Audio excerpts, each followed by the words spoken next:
be the best, you can't settle for the rest. There's a reason that Makoni Setup Shop is trusted by more virtual and real-world tracks and companies than any other setup shop in iRacing. With partners such as Stafford Motor Speedway, the Nashville Fairgrounds Speedway, Five Flag Speedway, Speed 51, and more. When you want something done right, you go to the experts at Makoni Setup Shop. With setups available for most series on both asphalt and dirt, built by a team of professional builders consisting of some of the top talents on the service, Makoni Setup Shop LLC has what you need to hit the track with confidence. Head over to MakoniSetupShop.com and learn why Makoni Setup Shop is the official setup shop of Richmond Raceway Esports and is partnered with some of the largest names in virtual and real racing. And remember, at Makoni Setup Shop, there are setups, but your victories.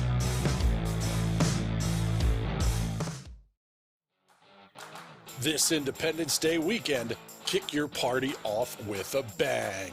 DeWeather Center presents the first annual DeWeather Cares Charity Softball Classic presented by the National Racing Network. The Palmerton Boobies, DeWeather Center Bluecocks, Blue Mountain I-95ers, Pocono Front Platers, Schuylkill County Crackers, Reading Nurses, Catasauqua Blue Tits, and Beltsville Lake Monsters will take the field in Emerald. Find out more on Facebook at DeWeather Center. DeWeather Center, offensively accurate. I'm Ryan Newman, and since I started with Indiana Donor Network and Driven to Save Lives, I found out that some people think that they can't be an organ donor. The truth is, anyone can sign up to be an organ donor. Anyone? Anyone? Are you sure? Yeah, I'm sure. Anyone can sign up to be an organ donor. So don't count yourself out because somebody's counting on you. Go to driventosavelives.org and sign up today. But my heart's going to you, Ryan. Love that shirt. If there's one thing every car guy hates, it's cleaning the garage. Do you want to take most of the time and hassle out of that job? Then call Zone Garage of Eastern Pennsylvania and New Jersey. Agnes and her crew will have your garage, shop, basement, or even your porch looking great all the time. With unique patterns and designs, plus the ability to incorporate your logo or any artwork, your space will never have looked better. Installation is done in 1 day, guaranteed, and Zone Garage offers a 20-year warranty on the top coat. Their coatings are durable, anti-slipped, and impact resistant. Give them a call at 570-856-6067. That's 570-856-6067 for Zone Garage of Eastern Pennsylvania and New Jersey.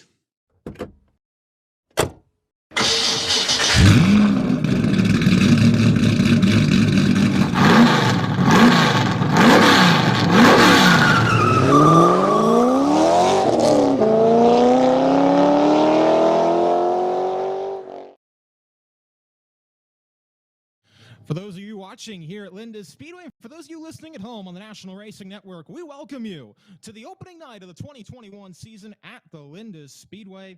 It is the wing night tonight. We've got the Mount Gretna Roller Rink 270s, the Hoosier Tire Hyper Racing 600s, and the All-Star Slingshots all in action tonight.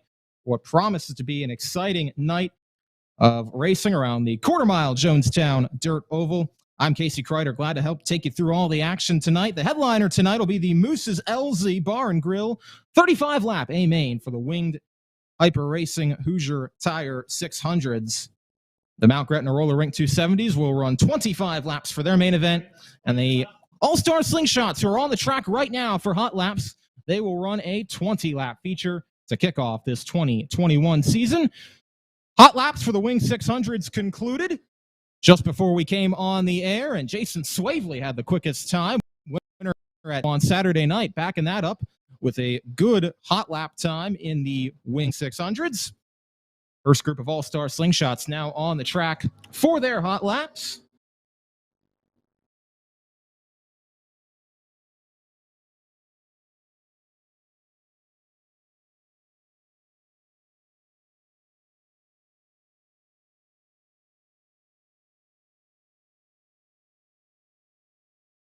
1 lap to go in the session. It's Dave Kerrigan, last year's points runner-up here at Linda Speedway, with the quick time so far, 15.549 for him. And Trevor Bixler is going to take the checkered flag first. He'll clock in third quickest in this first group. Nobody going to be able to top Dave Kerrigan's fast lap of a 15.512 in this opening warm-up session.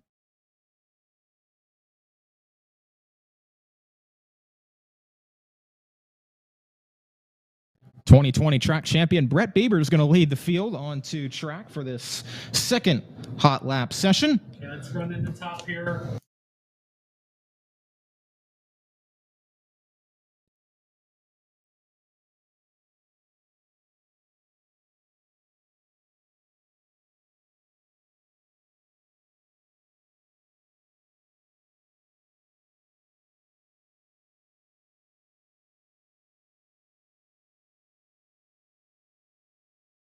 Once again, cannot wait for what promises to be an exciting night of racing. I want to wish a very special happy birthday to Taylor Haig.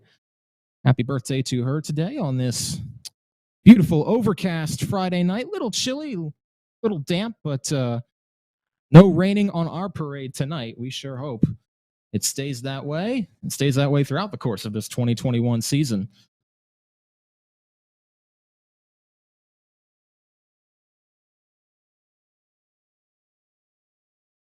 Green flag now in the air for the second hot lap session for the All-Star Slingshots.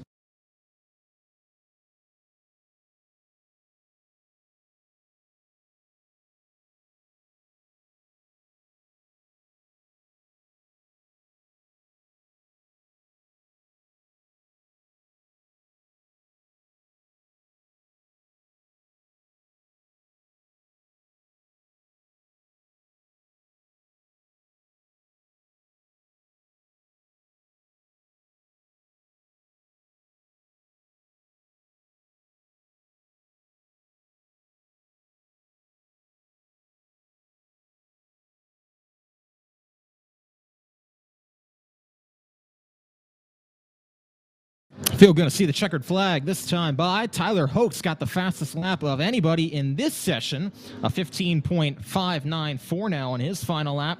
Slots him second quickest behind Kerrigan. Brett Bieber goes third quickest, a 15.643. Tyler Ulsh and Josh Wyatt round out the top 5 with one group of All-Star Slingshots still left to run.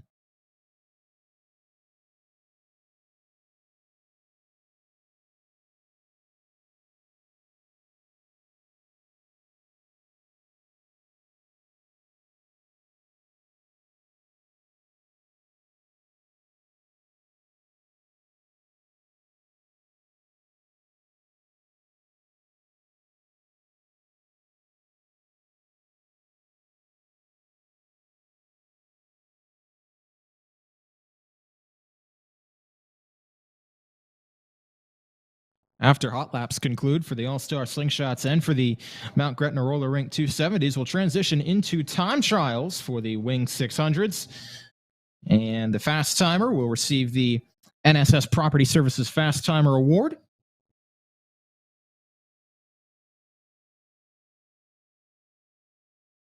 '26 Hyper Racing Hoosier Tire 600 cars here tonight to take part in time trials. 21 Mount Gretna Roller Rink 270s and 21 All-Star Slingshots all here tonight. So all will qualify into those main events, but we will have a B main, looks like, for the 600s to set the lineup for that field.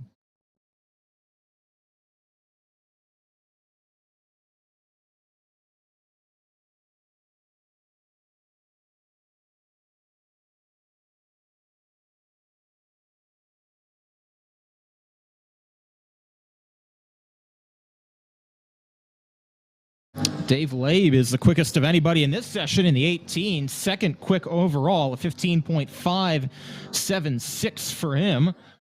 Field's going to come around and get the checkered flag this time by. We'll see if he can pick up those last couple tenths to set the fast time in the session. Not going to do it. He will stay second with a 15.576. Dave Kerrigan's quick time of a 15.512 will not be beaten. Tyler Hoek, Brett Bieber, and Tyler Ulsh round out your top 5 for the All-Star Slingshots, as we will now transition into hot laps for the Mount Gretna Roller Rink 270s.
Once again, we have 21 Mount Gretna Roller Rink 270s here tonight. They'll be split among 2 heat races.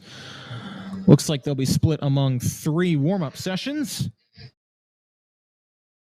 All will qualify. Top 6 in each heat will redraw for starting positions in the 25-lap main event.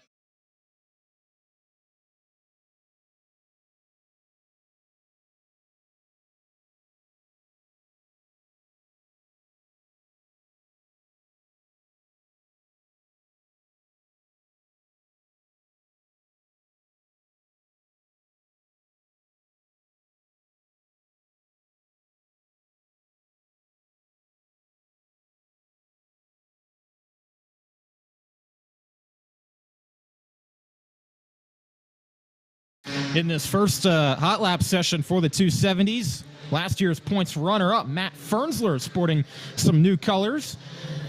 In the 19, he's part of this session. He currently sits at 4th quickest. It's Richie Hartman, who has the fastest time so far in the 13M, 12.705.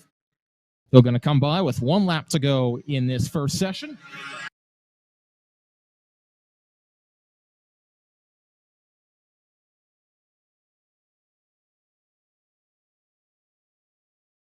And Hartman's quick lap of a 12.699 will remain atop the charts. Wyatt Rutz in the 166 goes 2nd quickest. Dakota Bartlett, JT Ferry, Christy Swigert round out the top 5 of that first 7 to go.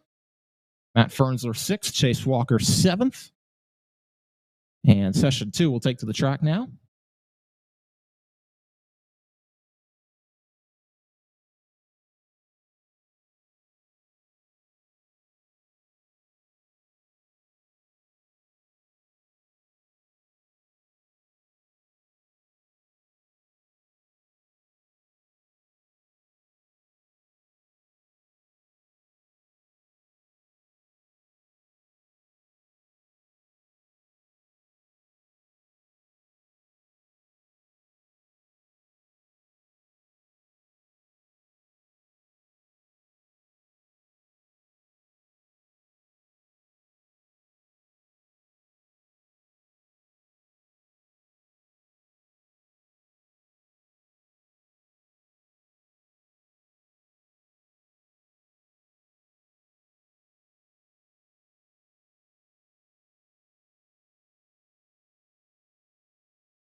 Always entertaining at the beginning of each season to take a look at the new paint jobs and wraps that are on these cars, including a slightly different design for the defending champ Mike Boyer, who finally broke through and got that first track championship a season ago. New look for the N8 of Nate Gibble as well.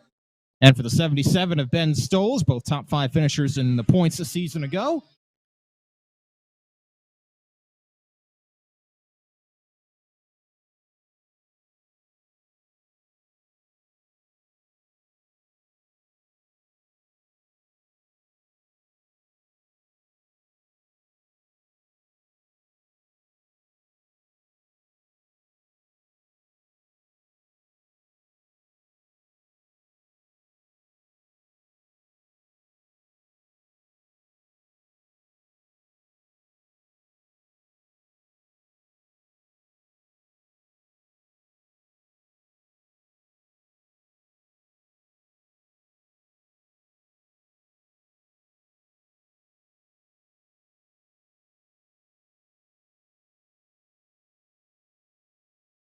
It's going to be Ben Stoles taking his silver, black, and blue number 77S to the top of the time charts. A 12.596 for him. Defending champ Mike Boyer not far behind. A 12.636 has him second quickest. Richie Hartman, Brittany Zeller, Wyatt Rutz round out the top 5 with one more warm-up session to come for the 270s.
Defending wingless 600-point champ Brandon Heist, part of this group of hot lappers for the 270s.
Issue for the 11 of Brian Heist up in turn 3. Looks like he's made contact with the water barrels. That's put us under the caution.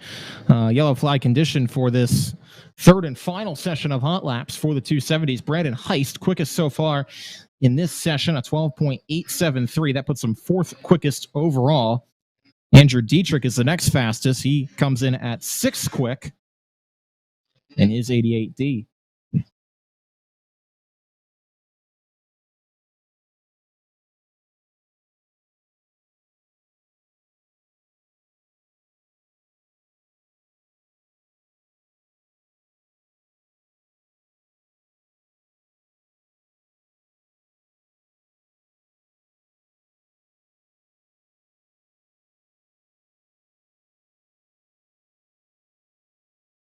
So a little bit of an extensive cleanup here for the track crews as they will get Heist's car towed back to the pit area, and in the meantime try to, smooth in that water there, that water that's down there in turn 3. It looks like they're going to pull everybody off here.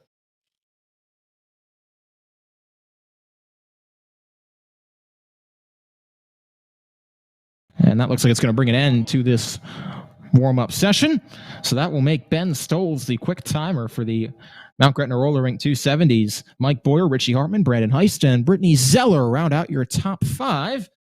And now we will head into time trials for the Winged 600s. 26 cars here, all competing for the Fast Time Award, presented by NSS Property Services.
For those of you listening in on the National Racing Network, we are under a little bit of a delay as they are continuing to, re-prep the track in turn 3 after the incident at the end of practice with Brian Heist. As soon as that concludes, we'll have the national anthem and time trials then for the Hyper Racing Hoosier Tire 600s.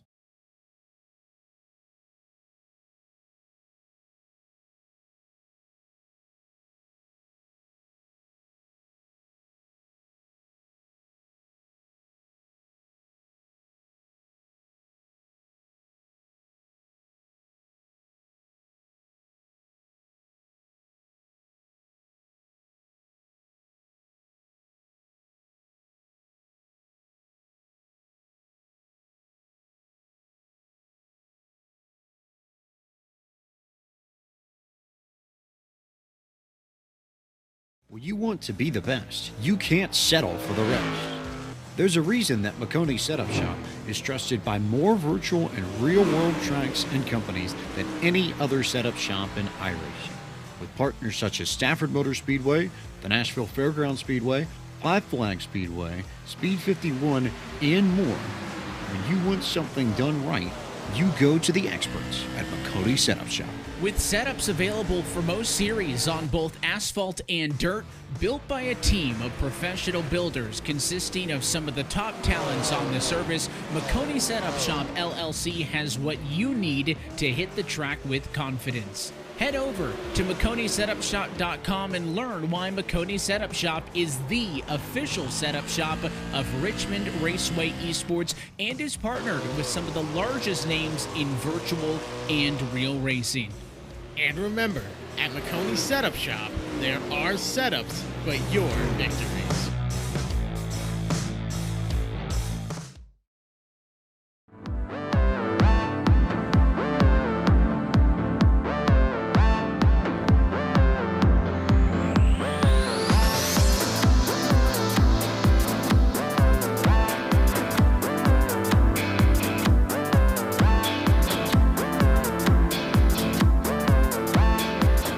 I'm Ryan Newman, and since I started with Indiana Donor Network and Driven to Save Lives, I found out that some people think that they can't be an organ donor. The truth is, anyone can sign up to be an organ donor. Anyone? Anyone? Are you sure? Yeah, I'm sure. Anyone can sign up to be an organ donor. So don't count yourself out because somebody's counting on you. Go to driventosavelives.org and sign up today. But my heart's going to you, Ryan. Love that shirt. If there's one thing every car guy hates, it's cleaning the garage. Do you want to take most of the time and hassle out of that job? Then call Zone Garage of Eastern Pennsylvania and New Jersey. Agnes and her crew will have your garage, shop, basement, or even your porch looking great all the time. With unique patterns and designs, plus the ability to incorporate your logo or any artwork, your space will never have looked better. Installation is done in 1 day, guaranteed, and Zone Garage offers a 20-year warranty on the top coat. Their coatings are durable, anti-slipped, and impact resistant. Give them a call at 570-856-6067. That's 570-856-6067 for Zone Garage of Eastern Pennsylvania and New Jersey. Welcome back to those of you listening on the National Racing Network. We are just about to get down to it here.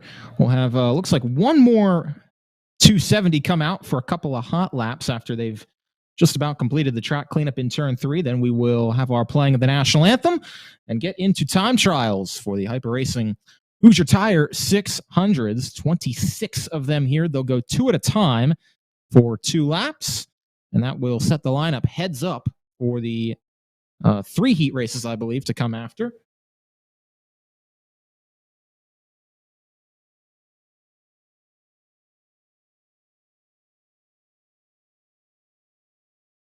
'39 of Austin Miskowski is the one taking to the track as they've completed the cleanup in turn number 3. So he'll get a couple laps in to see where he stacks up prior to the heat races. He'll start 10th in the first heat. Fast timer Ben Stoles, good hoping he's a quick timer because he's starting shotgun on the grid for heat number 2, 10th out of 10. So he'll have some work to do. Mike Boyd, the defending champ, who's second quickest, will start 6th in that heat. Richie Hartman will start 4th. And Brandon Heist 5th in that heat. So that should be a pretty stacked heat number 2 for the 270s. Once again, all qualify, but only the top 6 redraw for starting positions. Everybody else will be locked in wherever they finish. Inside row versus outside row.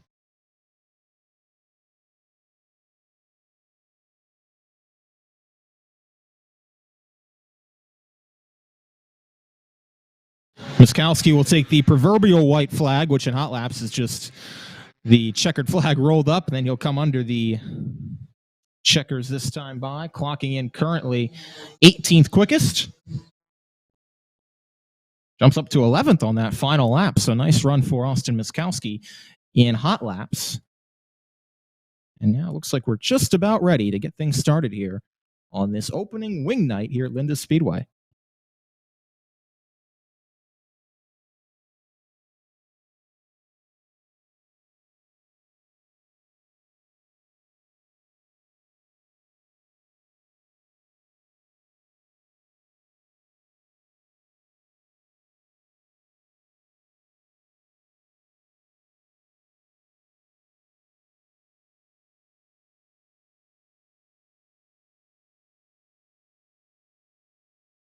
All right, race fans, please rise and remove your hats. Direct your attention to one of the American flags surrounding this racetrack as we perform the Star Spangled Banner.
Race fans, we are ready to start the 2021 season of racing at Linda's Speedway. So glad to be starting this season, starting it on time, starting it with not excellent weather, but good enough to race in tonight. That's all you can ever ask for. And we are ready for hot laps, beg your pardon, time trials in ahead of tonight's Hoosier Tire Hyper Racing 635 lap Moose's LZ Bar and Grill main event to start this season. As mentioned, 26 cars, all based off a random pill draw, and they'll go 2 at a time. The first will be 8-time Lanco champion Heath Hanley and Brian Kramer. They will be the first 2 to go, and everyone will have an opportunity to set a quick time to line themselves up for one of 3 heat races later on tonight. And everybody gunning to be the NSS Property Services Fast Timer, and we'll know who that is in 26, I guess 52 more laps among the 2 cars.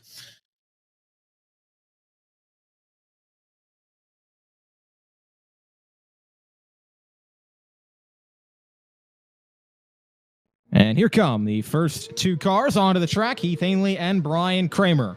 Each will get 2 laps at speed.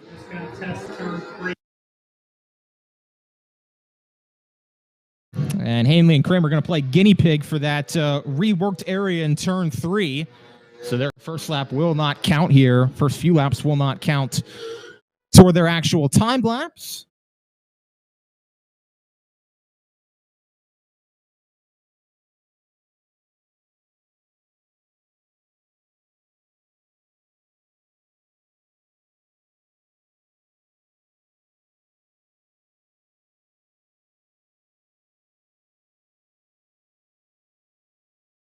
And now here we go. Green flag in the air for the first time trial group. Heath Hanley will come under the flag first. About half a lap behind is Brian Kramer. We'll see where they stack up. They will set the benchmark. Heath Hanley, Drew Pill number 1. He's hoping to be quick timer number 1. And he runs the first lap of 12.838. For him, Brian Kramer goes 2/10 quicker, a 12.627 on lap number 1. Checker flag in the air for Heath Hanley. He picks up about 1/10 of a second, but will still be second to Brian Kramer, who not able to pick up on his second lap. So Kramer sets the early benchmark of 12.627. Hanley's time, 12.723. Second group going to take to the track here in just a second. Cody Houck in the 8C and the 163. That's Jeremy Harshman will be the next to go.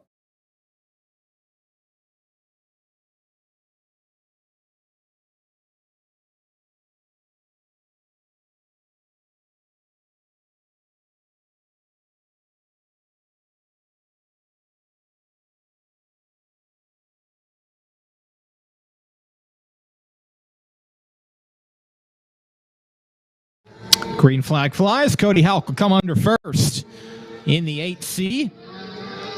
Blue, black, and yellow paint job. Blue, black, and white car paint job for Cody Houck there. And Harshman into turn number 1. Houck's going to see the white flag first. Let's see where he times in. 13.055 for pilot number 8Z. Harshman's lap, 13.106. So they are third and fourth quickest of the bunch so far. Houck picks up nicely on lap 2, a 12.893, but that will keep him in third. Harshman also picks up a little bit, 13.020, picked up about 1/10, but he stays fourth of 4.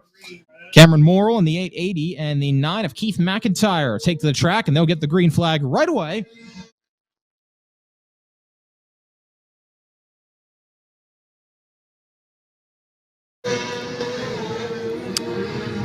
Cameron Morrill through turns 3 and 4 comes under the white flag. Goes fourth quickest, 12.992. McIntyre's lap will clock him in sixth, a 13.395. Morrill running right up at the edge of the groove, and he goes third quickest, jumping up on that lap ahead of Cody Houck, a 12.819 for him. And McIntyre stays 6 out of 6, 13.225. Good pickup on lap 2, but he will stay last out of those 2 have qualified so far. Perhaps one of the favorites tonight, Tommy Kunzman. He takes to the track. He has won on opening night each of the past 4 years in either the 270 or the 600 division. Only racing the 600s tonight. We'll see what kind of lap he can put in. Jaden Remensnyder in the 32S is the other on track. Kunzman clocks in second quickest on his opening lap, 12.644. Remensnyder goes third fastest, 12.707 for him. And Kunzman comes under the checkered flag, and he'll go fastest at 12.611.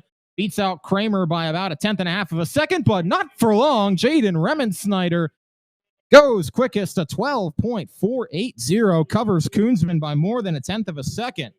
So good lap for Jaden Remensnyder. He's quickest of the 8 to go so far. Mason Beinhauer in the 21 and the 5J of Jason Seacrest next to take to the track.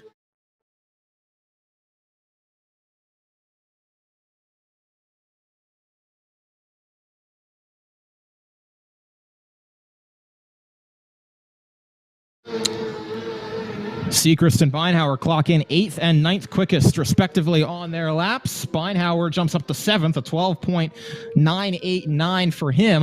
Seacrest will stay now in 9th, a 13.099 for car 5J. And next group will be Jason Swavely, quickest in practice in the 14, and the 2S of Garrett Smith. So Swavely's lap should be a pretty good benchmark. If what we saw in practice is any indication, will he have anything for Jaden Remensnyder? He'll go second quickest on lap number 1, a 12.549 for him. Garrett Smith goes in 8th, a 12.976. Checkered flag waving for Jason Swavely, and he will go to the top of the charts, a 12.414. New fast timer in the 270s, or in the 600s, Garrett Smith, he'll go to 6th quickest to 12.739. As we're just about halfway through this time trial session, it's Logan Road and Logan Rumsey, 24 and 41, taking to the track now.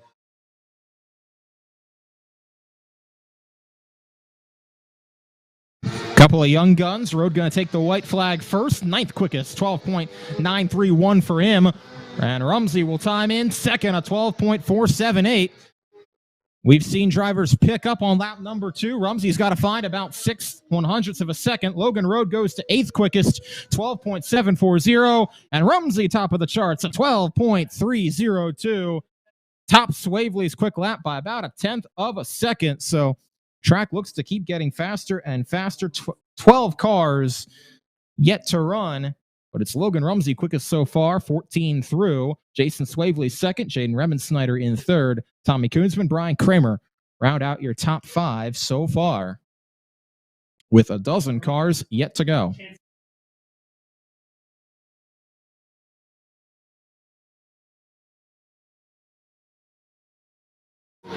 Green flag coming in the air for the 117 of Cody West and the 56 of Tyler Henry, who looked pretty strong in hot laps earlier this evening.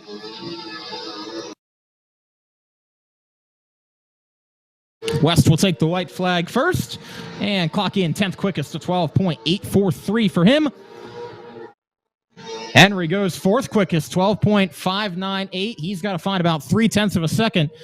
Top Rumsey's quick lap time. Cody West jumps up to 7th on that lap, picks up about 1/10.5 of a second. Henry will jump to 3rd, an identical lap time to the one run by Jaden Remensnyder, a 12.48 flat for him. As Tyler Snook takes to the track in the 7S, he'll be joined by the 32 of Nathan Hauk.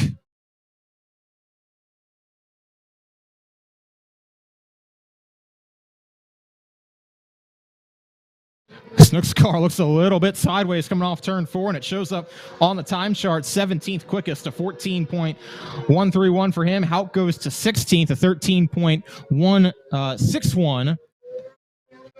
Snook definitely fighting that race car off the exit of turn 4. Picked up some time on lap 2, but stays 18th. Hauk goes to 11th quickest, a 12.806 for car 32. 8 cars yet to take time. 12 of Quinn Roberts and the 15 of Robert Pages on the track now.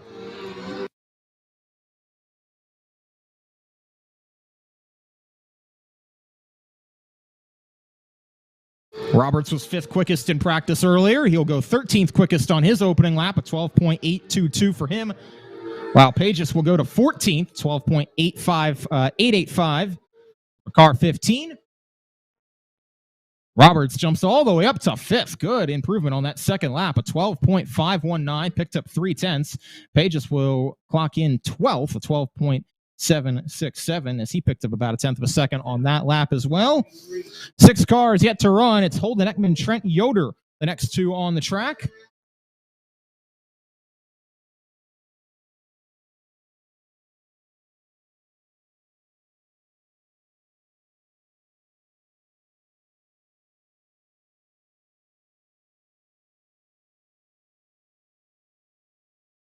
And looks like Brock Putterball might have jumped the gun there. We're going out of Group 2 soon. That brings us under the caution flag.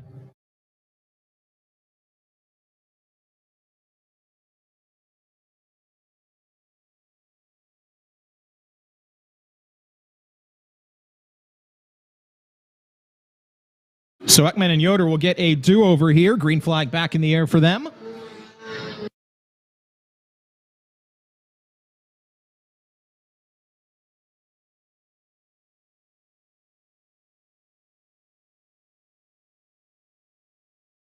Ekman will come around. 15th quickest, 12.882 for the 11H. Yoder's 66 machine goes 12th quickest, 12.759 for him.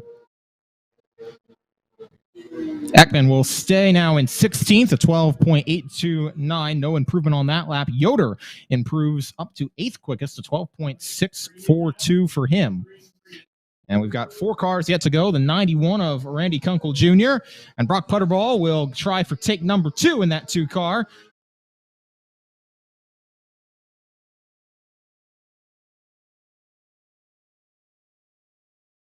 White flag in the air for Randy Kunkel Jr. He goes 6th quickest, 12.535. Gonna need a pretty sizable pickup on lap 2, but we've seen it a couple times. Butterball goes 22nd fastest. Kunkel's lap will stay in 6th quickest. Was not able to pick up time on lap number 2, and Putterball is going to jump up to 19th at 12.910 for car 2. And then there were 2, Rodney Westhafer in the 44, and the 3, the defending Wing 600 champion from 2019, Jesse Maurer, will be the final to take time. Can anybody knock off Logan Rumsey is the question.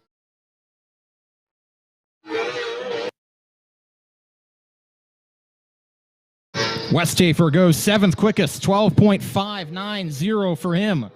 Maurer's time is only good for 16th at 12.797.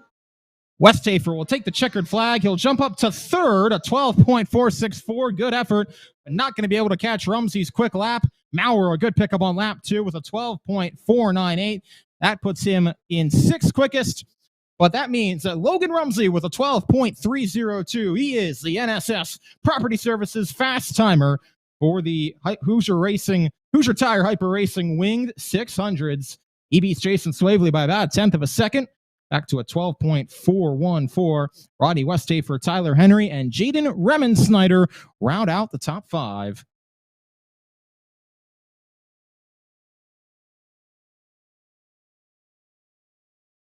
And we will go down and get a word with the quick timer momentarily. Logan Rumsey, fastest of anybody in the 600s.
Logan Rumsey, your NSS Property Services fast timer for the 600s. Heck of a lap there. All right, your car's fast for 2 laps, but how do you think you got it set up for the heat races later on?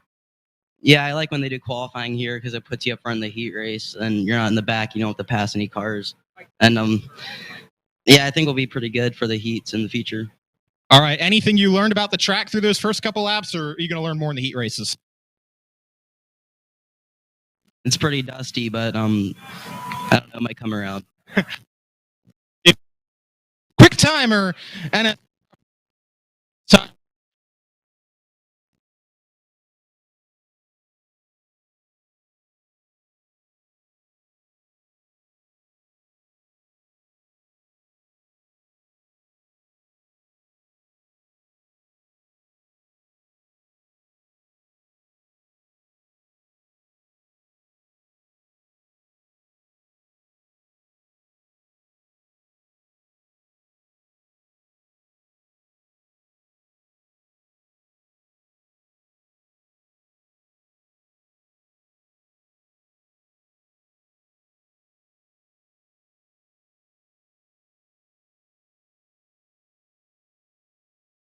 So Logan Rumsey will be on the pole for heat race number 1. His quick time, 12.302. Jason Swavely, he'll start on the pole for heat 2 at 12.414 for him.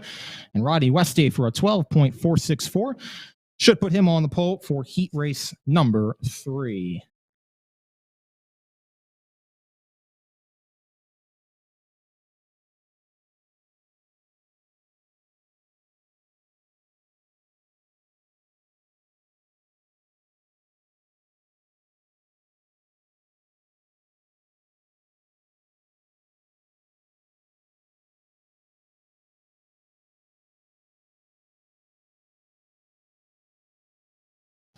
Heat races for the All-Star Slingshots will be first to come. They will run 8 laps in distance.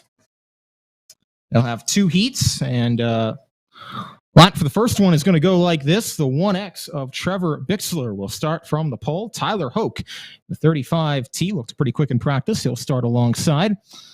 Tyler Lilick in the Z28 and the 18S of Ronnie Spittler make up row number 2. Joe McCardle in the 95 and the 21W of Chuck Wary will be on row 3. Brett Spittler in the 3S will start on row number 4 alongside Myron Moyer in the 36. The defending track champ, Brett Bieber, he'll start his first heat race of 2021 from the inside of row 5 alongside Carter Wyatt in the 14C. And shotgun on the grid all by his lonesome. On row number 6 will be Adam Meyer in the 7M. That heat race will take to the track momentarily, and we will get things started here. All will qualify out of the All-Star Slingshots. 21 cars here tonight. Top 6 finishers in each heat race will redraw for starting positions.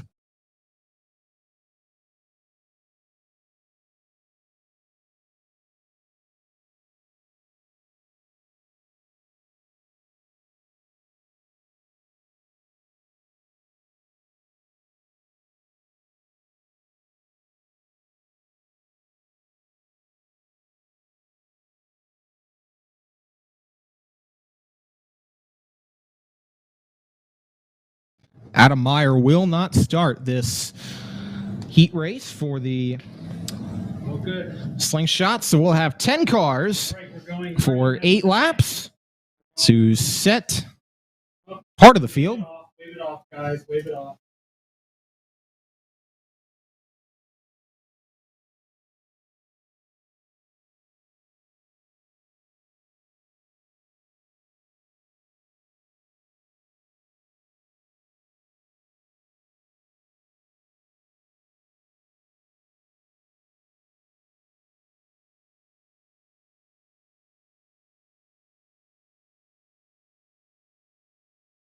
Field going to get the 1 to go this time by, and they will start on the back straightaway. Field will be in the hands of Trevor Bixler. He will fire off first. Tyler Hoke is going to try to fire off as evenly as he can and have an opportunity to race Bixler through the center of 3 and 4, down the front stretch and off to turn number 1. Try to get the pass done the easiest way he can. But Trevor Bixler's got other ideas. Green flag in the air. First heat race of 2021 is underway. And 3 wide already under the flag stand. Coming to the inside is Tyler Lilick. Big time move for him, and he's going to get through to the race lead. Here comes Hoke back to the inside. Tyler Hoke, big time move in turn number 3. He's got it. Beg your pardon, that was Ronnie Spittler on the inside who got through to the lead off the exit of turn number 2, but Tyler Hoke takes it right back. And now he gaps Spittler by about 3 car lengths back to turn number 3. Got 1 car sideways further back and around goes Myron Moyer. That car was loose in turn number 3, got tapped by somebody else. He's going to get it back rolling. We will stay under the green flag.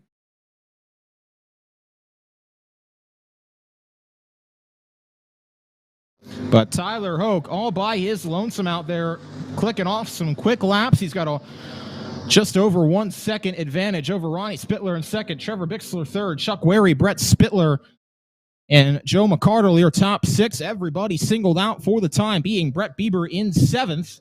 Going to try and see if he can make a run for the 6th spot. As field comes under the cross flags, 4 laps in the books, 4 down. Brett Bieber will have a look to the inside of McCardle at the exit of turn number 2. They'll race side by side.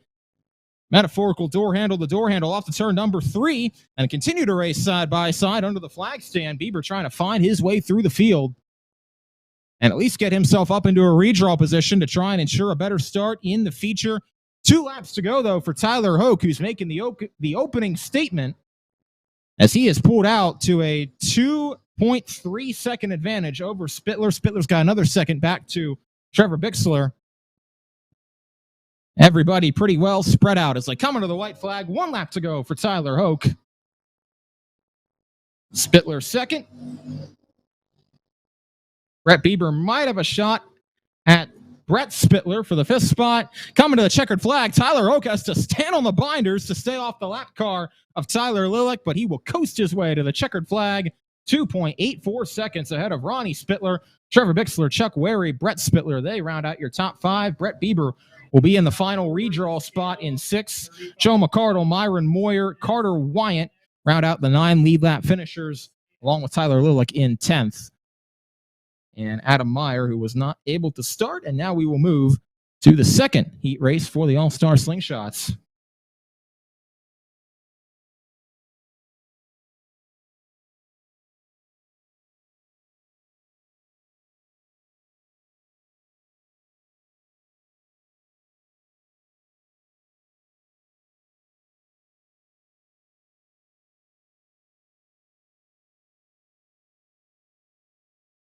Lineup goes like this for heat number 2. Cooper Shanley will start on the pole in car number 73. Tyler Olsch in the 1 will be alongside Tim Rader in the 63 and the 18 of Dave Labe. They'll start on row number 2. Josh White in the 21J and the 27 of Austin Webster make up row number 3.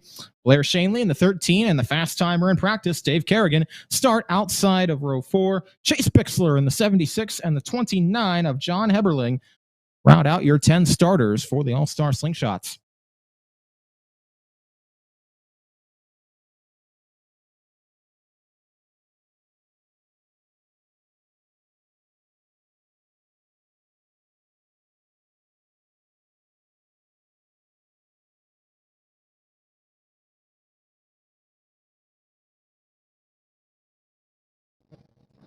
Green flag going to come this time by. Field is exiting turn number 2, and when they get to the backstretch start zone, Cooper Shanley is going to hop on the gas, and here we go. Green flag in the air for Heat 2 for the All-Star Slingshots, and Shanley able to clear off the exit of turn 4. Tim Rader is going to have a look on the inside, try to squeeze inside. Cooper Shanley shuts the door off the turn number 1 and will clear.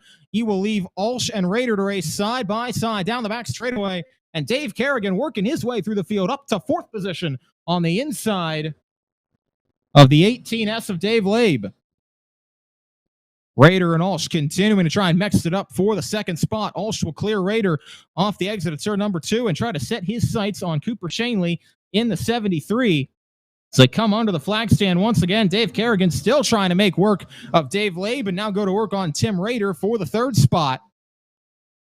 Kerrigan going to drive that 3-car. Good drive off the exit of turn number 2, and he powers his way through to the 3rd position.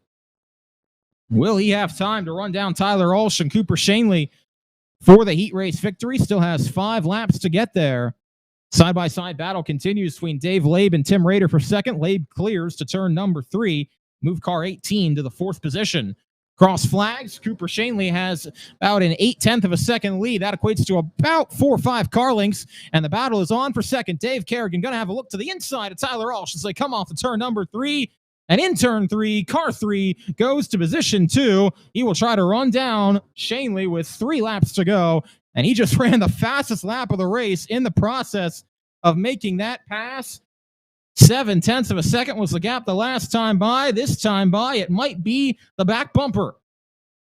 2 laps to go, twin sticks. Kerrigan going to have a look to the outside of Shanley. Nothing doing there. Going to try and get a good drive off turn number 2. He's going to get it to the inside. Dave Kerrigan inside Cooper Shanley and clears in turn number 3.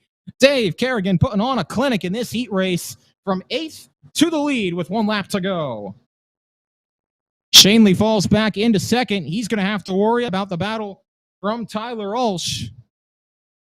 But coming back to the checkered flag, Dave Kerrigan sets sail and wins heat race number 2. Cooper Shanley, Tyler Olsch 2nd and 3rd. Tim Rader 4th, Labe in 5th. Blair Shanley rounds out the top 6 with Josh Wyatt, John Heberling, Austin Webster, and Chase Bixler. That's your 10 finishers in order for that All-Star Slingshot heat race number 2.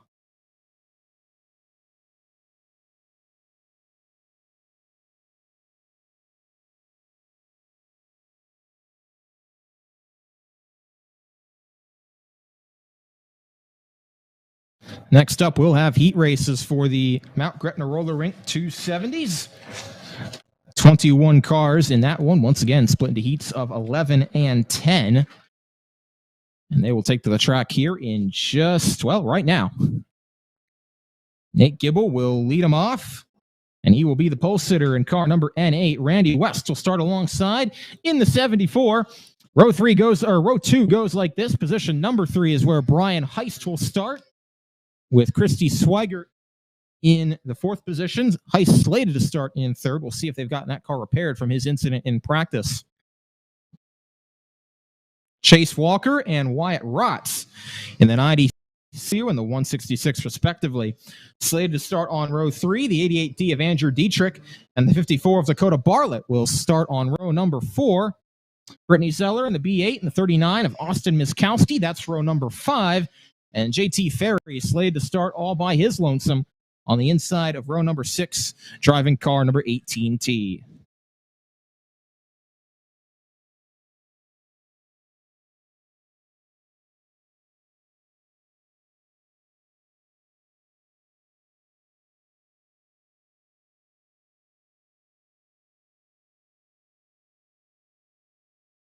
Looks like they're having a little bit of an issue getting Brittany Zeller's car started in the B8. That car was having some issues in hot laps as well. See if they can get her under power. Does not look like Brian Heist is out here for this heat race either. So if that remains the case, everyone else will move up a position. And they're still trying to get Zeller's car fired off the entrance of turn number 1.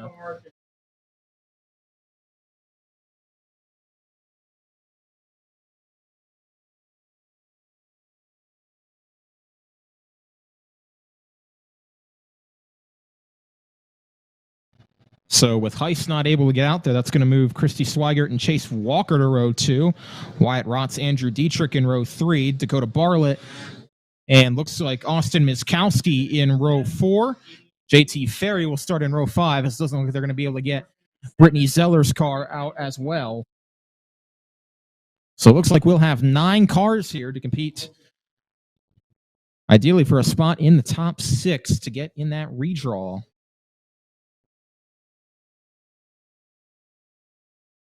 But all will qualify. 8 laps. Here we go. We are going green this time.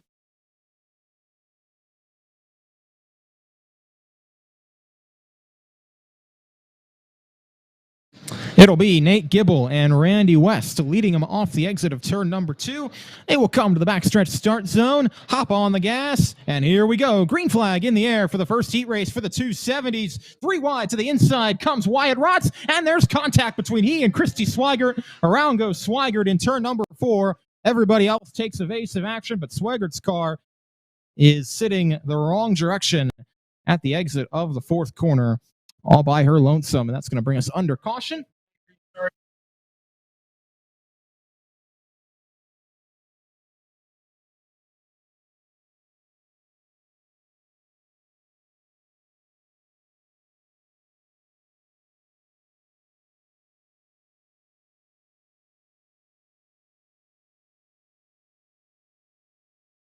They will push Swigert's car away, and she will rejoin at the back of the field. 9th for her.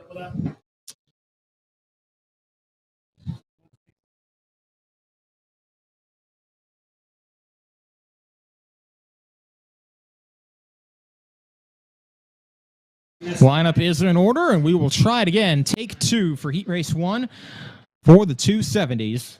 Nate Gibble going to stand on the loud pedal as they come to the backstretch start zone. Green flag in the air. He'll clear Randy West to turn 3. They continue to race side by side for 3rd. Chase Walker inside the 166 of Wyatt Rotz. Bartlett and Dietrich side by side for 5th behind. The battle continues, though. Walker on the inside. Rotz on the outside. Nobody given an inch. Still side by side off the turn 1 on lap 2. Nate Gibble's checked out to a 5-car length lead over Randy West. West has 4 more back to Walker, who finally clears in turns 3 and 4, but now he's going to have to worry about the challenge from Andrew Dietrich to the inside, and he's going to muscle his way through to the 3rd spot. Walker hangs on to 4th, and now the battle side by side. Dakota Bartlett will peek inside of Wyatt Rotz for 5th spot. Nate Gibble is setting sail out in front. Fastest lap of the race that time by. He'll come under the cross flags. And he's going to have about a second and a half, make it a second and 3/4 over Randy West and the Hornets' nets behind. Everybody singled out for the time being. Chase Walker off the pace down the back straight, going to slow in turn 3 and pull it to the infield. Tough break for Walker, who was running 4th when he had his issue. That's going to propel to go to Bartlett up to the 4th spot, trying to hold off the 166 of Wyatt Rutz.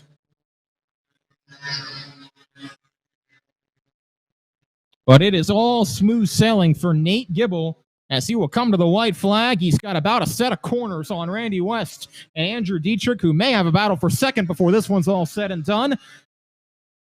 West on the middle, Dietrich on the inside, trying to get a good pull off the exit of the corner as Nate Gibble comes under the checkered flag to win heat race number 2. It's going to be side by side for second. Give it to Randy West by about a quarter of a car length over Andrew Dietrich. Dakota Bartlett, Wyatt Rutz round out your top 5. JT Ferry in 6th. Christy Swigert, Austin Miskowski 7th and 8th. Chase Walker, a DNF. Brian Heist and Brittany Zeller not able to get out for the start.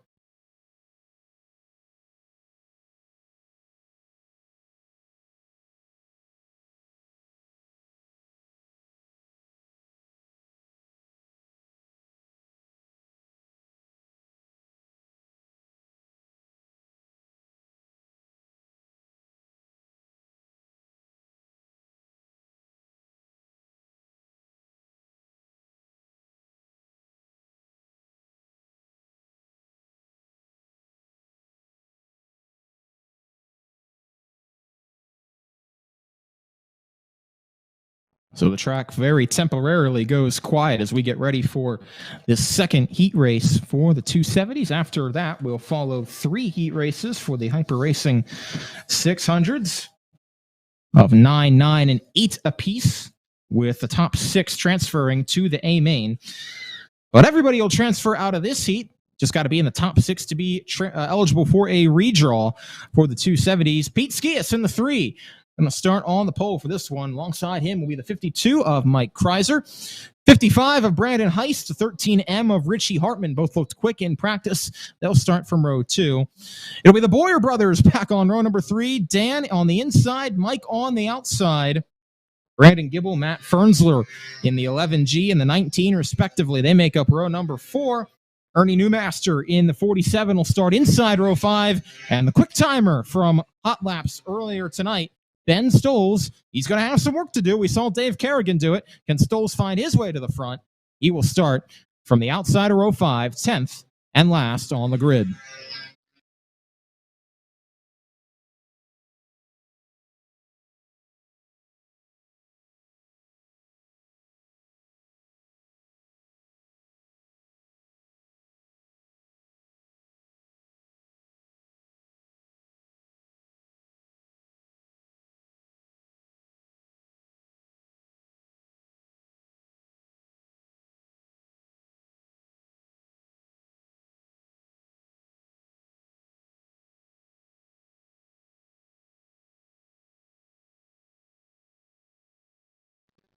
Pete Skias leads him off turn number 2 alongside Mike Kreiser. They're going to come to the back stretch and start this second heat race for the Mount Gretna Royalties. Good start for Skias, not as good start for Kreiser. That allows Brandon Heist and Richie Hartman to get through on the inside to second and third. Mike Boyer through to 4th.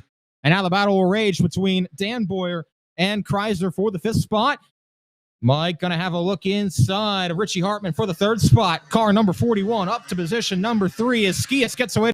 The battle's on for second between Brandon Heist and Mike Boyer. Skias out in front by about half a dozen car lengths. Then it's 2 back from Heist to Boyer. And Richie Hartman following closely behind in the footsteps. Everybody, though, pretty content where they're running right now. Front 4, 5, 6, all separated pretty evenly. Matt Fernsler, Ben Stoles trying to work their way through from the back. They're up to 6th and 7th. Newmaster's car sounds a little bit sick coming past the tower. He'll go a lap down to Pete Skias. Let's stay on track. And Skias will come by. See 3 to go this time around. Mike Boyer trying to close the gap on Brandon Heist. They have gapped fourth place Richie Hartman pretty decently. They'll have a battle for themselves for that runner-up spot as Skias comes under the twin sticks. 2 laps to go. Dan Boyer going to have to try and hold off Ben Stoles further back for 5th, but white flag in the air for Pete Skias. 1 lap to go. Richie Hartman's car off the pace. He'll come off the racetrack at the entrance of turn number 3. Tough break for Hartman. That's going to move Boyer and Stoles up to a battle for 4th as Pete Skias comes under the checkered flag to win heat race number 2. Brandon Heist will come home in 2nd. Mike Boyer in 3rd. And a raging Hornet's Nest to a battle for 4th is won by Dan Boyer. Ben Stoles comes home 5th. Matt Fernsler 6th. They'll be in the redraw positions. Mike Kreiser, Brandon Gibble, and Ernie Newmaster round out the finishers, with Richie Hartman having an issue with just a couple laps to go while running 4th. He pulled into the pit area, and they'll have to see if they can get that car remedied in time for the feature.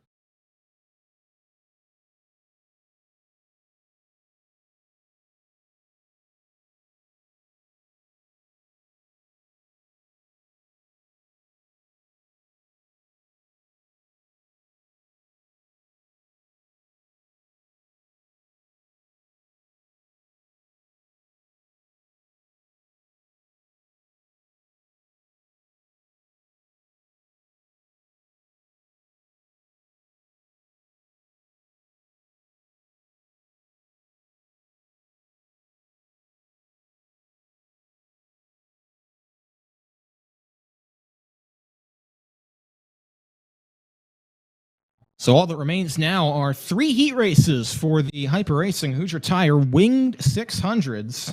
And this first heat, of course, will be led off by the quick timer, Logan Rumsey.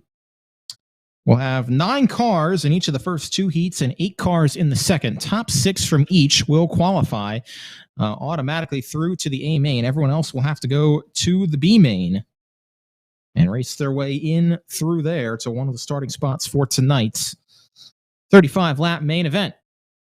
Lineup will go like this for heat race number 1. Logan Rumsey, as mentioned, on the pole. Tyler Henry, who's looked pretty quick so far, in second. Quinn Roberts in the 12 and the 71 of Brian Kramer. They start on row 2. Keith Hanley in the number 5 is on the inside of row 3. And Rob Pages in the 15 will start outside alongside of him. Holden Ekman, Mason Beinhauer are on row number 4. And Keith McIntyre all by himself. Car number 9 will start in position number 9.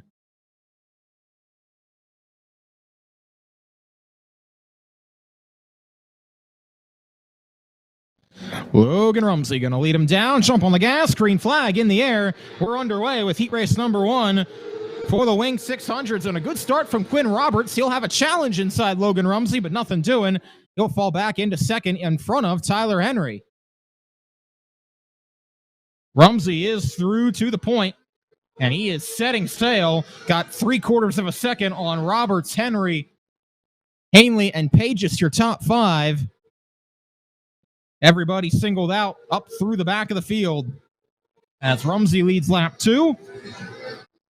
The battle further back is for the 8th spot. Mason Beinhauer inside of Holden Ekman. Brian Kramer holding on to the transfer spot right now in front of Keith McIntyre. He's got about 3 car lengths in that battle. But everybody singled out trying to find a way through, and Logan Rumsey's got nearly the entire backstretch on Quinn Roberts as they come onto the flag stand to see the cross flags. And that gap is only continuing to grow for car number 41.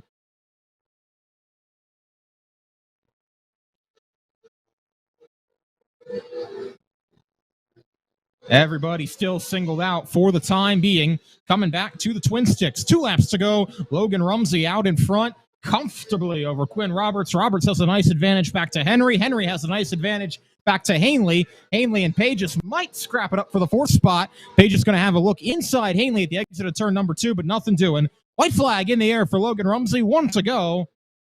And the closest battle is the one 4th, 5th, and 6th. That's all inside a transfer position. Page is going to have a look inside Hanley at the exit of turn number 2. Can't get the drive off. And meanwhile, Logan Rumsey wins the first heat race for the 600s, sponsored by Seidel Hyundai. Quinn Roberts in second. Tyler Henry, Heath Hanley, Rob Pages, Brian Kramer. Moving on to the A main. Keith McIntyre, Mason Beinhauer, and Holden Ekman will have to go to the B main.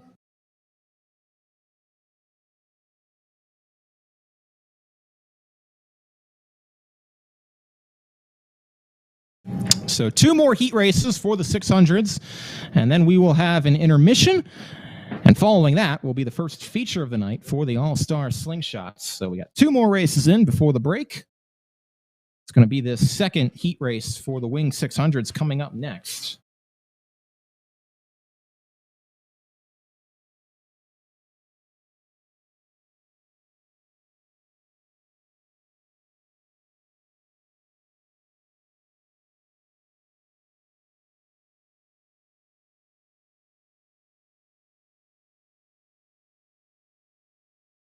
Lineup will go like this as Jason Swavely leads the field onto the track for heat race number 2. He'll start from the pole alongside of Jaden Remensnyder in the 32J, Randy Kunkel Jr. in the 91, and the 66, of Trent Yoder. They start on row 2.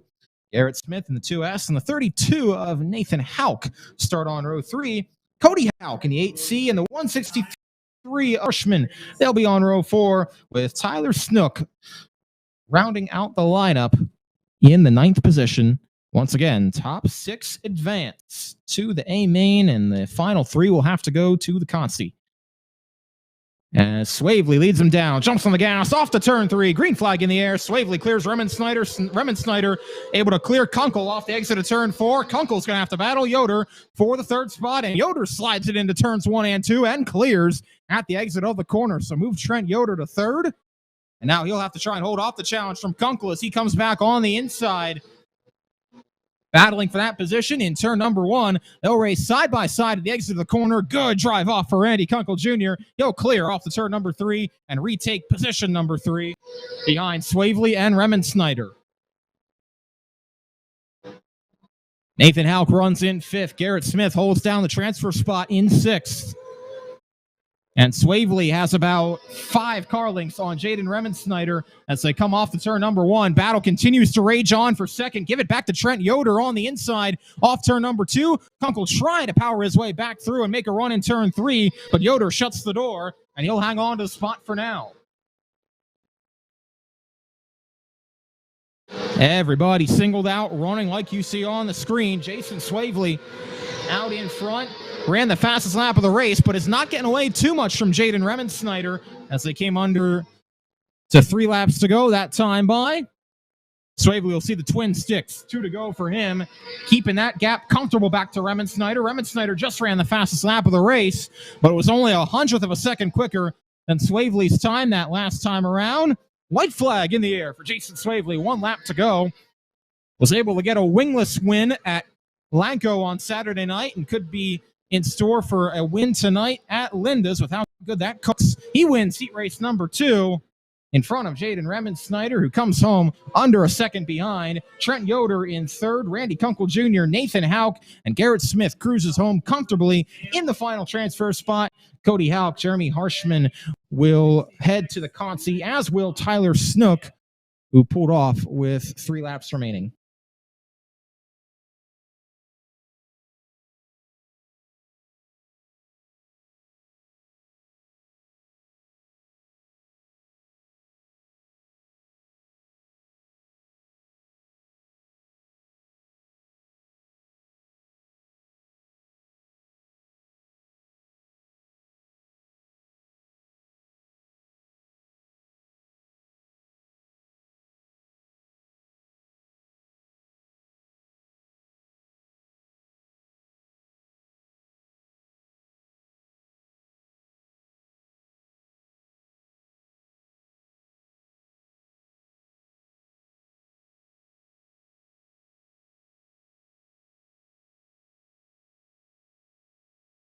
So one final heat race ready to take to the racetrack prior to a 10-minute intermission period or so before the All-Star Slingshot 20-lap feature.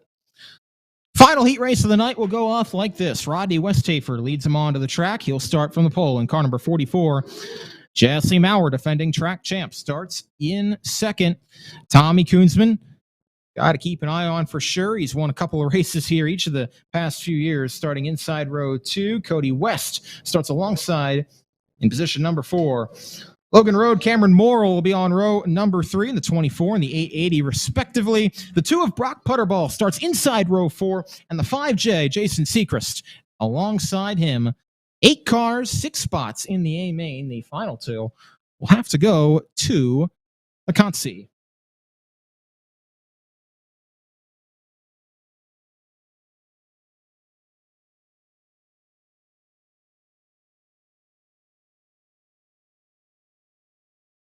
One to go signal from lead starter Mike Fry as the field will roll under the flag stand right now. And when they come back to the flag stand next time by, they'll be at full song.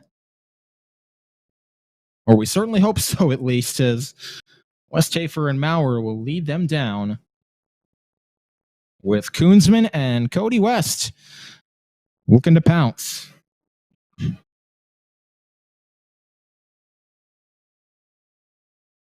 And here we go. Green flag in the air. Koonsman going to have a look inside of Rodney Westhafer. Westhafer able to get the drive off turn number 4. Now he's going to have to battle with Jesse Maurer for the race lead. Maurer had a look inside. Nothing doing. Westhafer gets the pull off turn 2 and clears by 2 car lengths back to turn 3. So it's Westhafer, Maurer, Koonsman, and Morrill, your top 4 under the flag stand for the first time. Battle on for the 5th spot between Jason Seacrest and Cody West, with Logan Road and Brock Putterball, the ones on the outside looking in. Westhafer has gotten away from second place Jesse Maurer. Maurer's going to have to contend with TK as they come off turn number 2. Maurer on the high side. Koonsman hugging the infield tires. They'll run under the flag stand, nearly side by side. Here comes Koonsman inside Maurer. They'll race side by side down the back straightaway. Door handle to door handle off to turn number 3, and Koonsman looks like he's going to slide up and clear at the exit of turn number 4. He'll get the pass made. Maurer trying to challenge back, but doesn't look like he'll have anything for him. And now Koonsman will set his sights on Rodney Westhafer, who's gotten away by about 1 second and 2/10. Koonsman just ran the fastest lap of the race. He's got 3 more laps to try and run him down. No imminent battle for the transfer spot. The battle is for 7th. That's 1 spot out between Road and Putterball. Koonsman closed in ever so slightly that time by, but he's going to have to do more to catch Rodney Westhafer, who has set sail and will come under the white flag. 1 lap to go for Rodney Westhafer. Tommy Koonsman once again chips hundredths out of the gap, but that is not going to be enough to get him through to the race lead and the heat race victory. Checkered flag is in the air, and the rockauto.com Bill's Emergency Road Service heat race number 3 is won by Rodney Westhafer. Tommy Koonsman in second, Jesse Maurer third.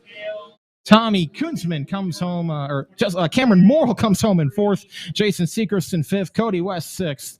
It'll be Brock Putterball and Logan Road who have to go to the Consi.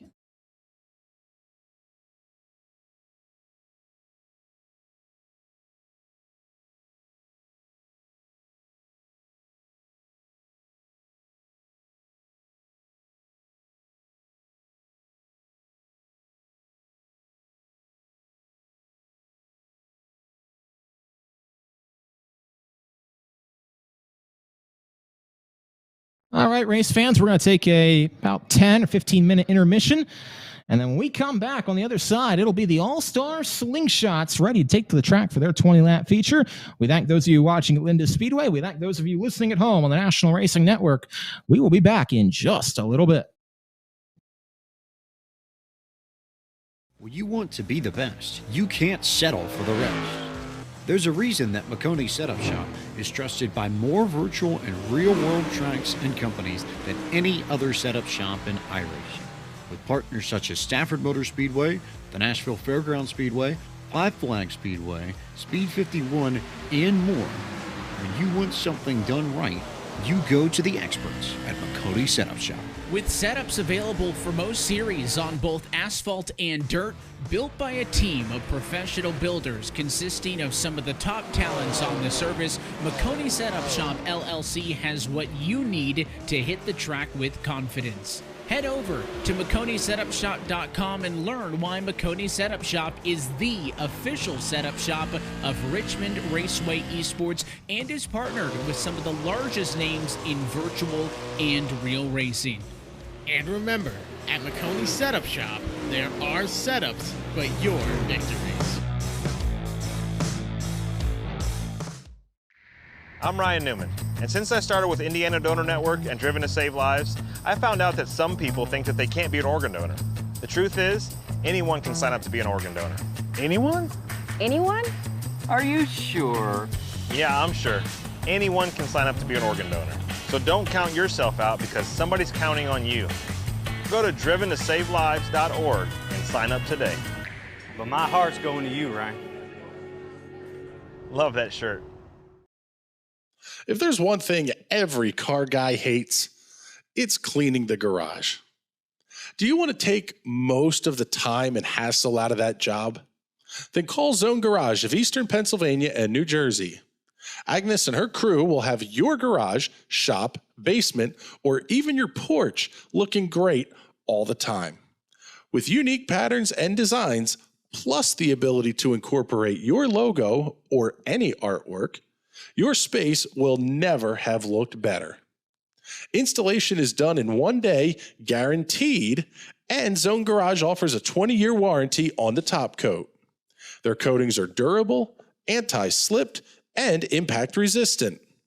Give them a call at 570-856-6067. That's 570-856-6067 for Zone Garage of Eastern Pennsylvania and New Jersey.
be the best, you can't settle for the rest. There's a reason that McConey Setup Shop is trusted by more virtual and real-world tracks and companies than any other setup shop in Irish. With partners such as Stafford Motor Speedway, the Nashville Fairgrounds Speedway, Five Flag Speedway, Speed 51, and more. When you want something done right, you go to the experts at McConey Setup Shop. With setups available for most series on both asphalt and dirt, built by a team of professional builders consisting of some of the top talents on the service, McConey Setup Shop LLC has what you need to hit the track with confidence. Head over to McConeySetupShop.com and learn why McConey Setup Shop is the official setup shop of Richmond Raceway Esports and is partnered with some of the largest names in virtual and real racing. And remember, at McConey Setup Shop, there are setups, but your victories.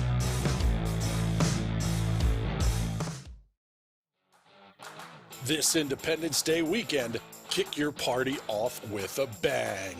DeWeather Center presents the first annual DeWeather Cares Charity Softball Classic presented by the National Racing Network. The Palmerton Boobies, DeWeather Center Bluecocks, Blue Mountain I-95ers, Pocono Front Platers, Schuylkill County Crackers, Reading Nurses, Catasauqua Blue Tits, and Beltsville Lake Monsters will take the field in Emerald. Find out more on Facebook at DeWeather Center. DeWeather Center, offensively accurate. I'm Ryan Newman, and since I started with Indiana Donor Network and Driven to Save Lives, I found out that some people think that they can't be an organ donor. The truth is, anyone can sign up to be an organ donor. Anyone? Anyone? Are you sure? Yeah, I'm sure. Anyone can sign up to be an organ donor. So don't count yourself out because somebody's counting on you. Go to driventosavelives.org and sign up today. But my heart's going to you, Ryan. Love that shirt. If there's one thing every car guy hates, it's cleaning the garage. Do you want to take most of the time and hassle out of that job? Then call Zone Garage of Eastern Pennsylvania and New Jersey. Agnes and her crew will have your garage, shop, basement, or even your porch looking great all the time. With unique patterns and designs, plus the ability to incorporate your logo or any artwork, your space will never have looked better. Installation is done in 1 day, guaranteed, and Zone Garage offers a 20-year warranty on the top coat.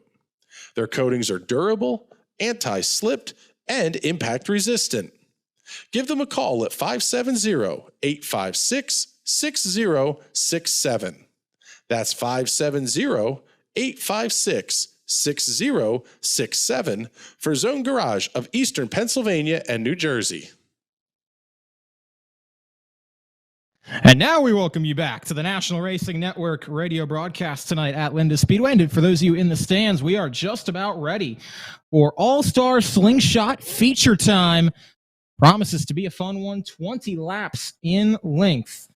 For the first checkered flag of 2021, Dave Kerrigan, who won his heat and was fastest in hot laps, will start on the pole alongside of Ronnie Spittler. And we welcome you back for what promises to be a great end to this night of racing with the Slingshots, and then we'll have the Winged 600 Consi, 270s, and the 600s will then take to the track for their feature events. So it is just about time to get going as Dave Kerrigan takes him to the track, and we are ready to go. It'll be Kerrigan Spittler on row number 1, Trevor Bixler on row number 2 with Dave Labe alongside him, Cooper Shanley and Tyler Hoke, who won the other heat, on row 6. Row 3, beg your pardon, starting 6 is Hoke. Blair Shanley, Brett Spittler on row number 4, Chuck Wary and Brett Bieber, the defending champ, will have to come from the 5th starting position. Tyler Ulsh and Tim Rader will start on row number 6 in the 1 and the 63 respectively. Joe McCardle in the 95 and the 21J of Josh Wyatt. They'll start on row 7. Myron Moyer in the 36 and John Heberling in the 29. They'll start on row 8. Carter Wyatt and Austin Webster, the 14C and the 27. They'll start on row 9. Tyler Lillick in the Z28 and the 76 of Chase Bixler. They're on row 10. And Adam Meyer going to round out the field, slated to round out the field in the 7M in position number 21. Field working to get the lineup order. Does not look like the 13 of Blair Shanley, who was slated to start in 7th, will be out on the track. Nor will the 7M of Adam Meyer. So it looks like that's going to move everybody from 7th on back up a spot.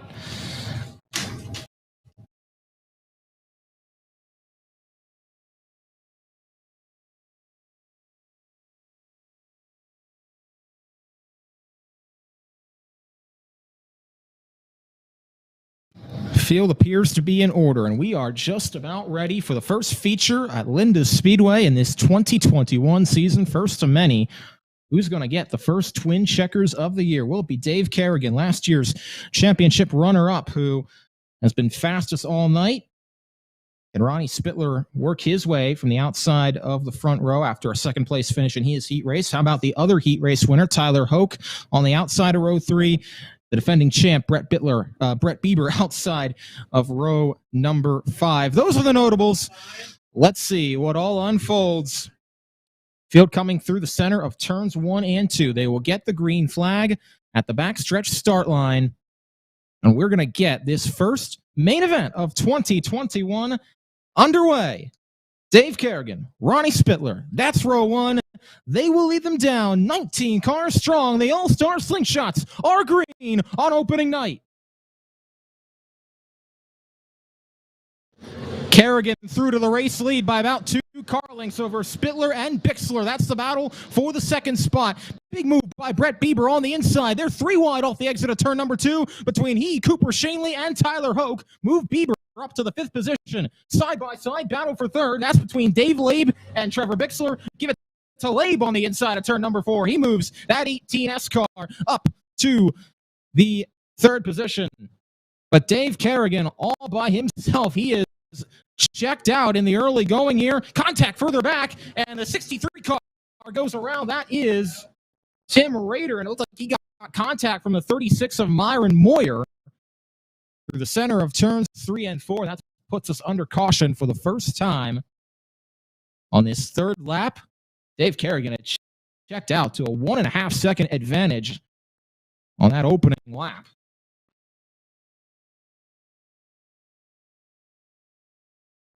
Ronnie Spittler got through to 2nd. Dave Labe worked his way to 3rd, getting past Trevor Bixler.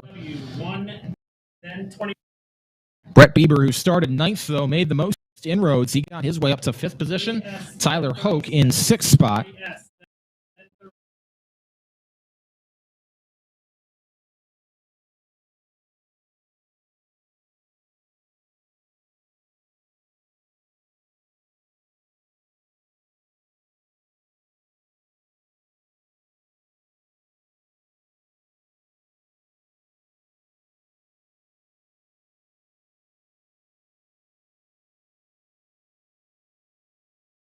Phil will go double file restarts here for this first restart. I believe they'll go to 5. After 5 cautions is when they'll run single file. But everybody doubled up for this first restart of the season. 2 laps down, 18 laps complete. Head starter Mike Fry has the flag in hand. We'll see if they give him one to go this time by. Lights are still on. Now they go off. 1 to go signal given as they come under the flag stand. And we'll have to see. Brett Bieber worked his way from the inside of row 5 to the inside of row 3 for this restart attempt. What kind of inroads can he make? And how about everyone else behind? Can they find a way up through the field?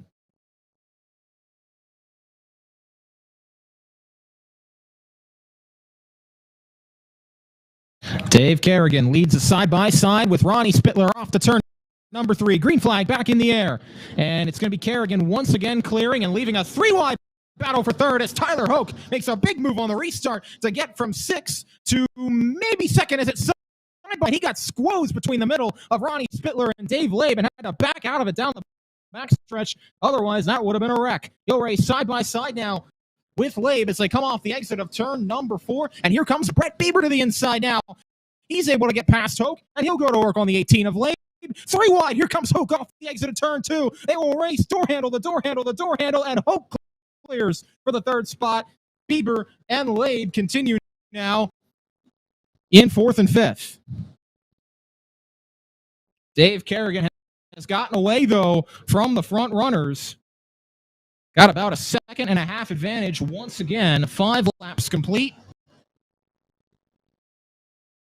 And then it's back to Ronnie Spittler. Tyler Hoke pushed up a little bit at the exit of turn 2. That's going to give Brett Bieber a shot inside turn 3. Bieber on the inside, going to complete the pass as Hoke gets a little unstable at the exit of turn 4. Move the defending champ through to the top 3. Hoke slides into 4th spot. Labe in 5th. Cooper Shanley, Tyler Alsh run 6th and 7th. Battle is on for 8th further back between Trevor Bixler and Brett Spittler. Dave Kerrigan has gotten out in front, and it won't be too long if we stay green before he takes that 3-car into some lap traffic. He has a 2.9-second lead on Ronnie Spittler, and caution is out as around goes the 1X of Trevor Bixler in turns 3 and 4. Also at the scene of the crime was Myron Moyer in the 36. Not sure if there was contact that led to that, but Bixler's car wound up pointed the wrong direction. He gets it refired, and with 8 laps in the books, that puts us under the 2nd caution flag of the night.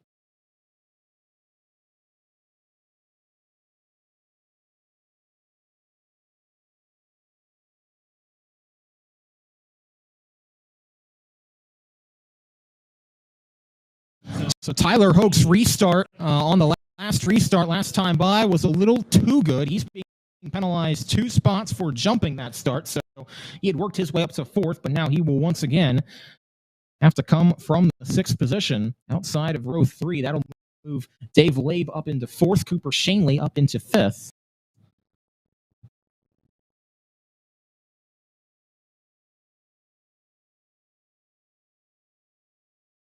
And it once again erases a massive lead, an advantage that Dave Kerrigan had opened up on 2nd place Ronnie Spittler.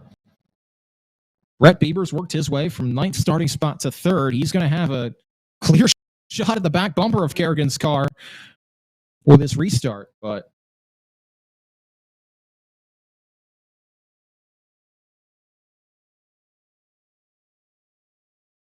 race control still working to get the back of the field and back of the lineup in the correct order. And as soon as they do that, we should go double file and get ready for the restart with 12 laps to go.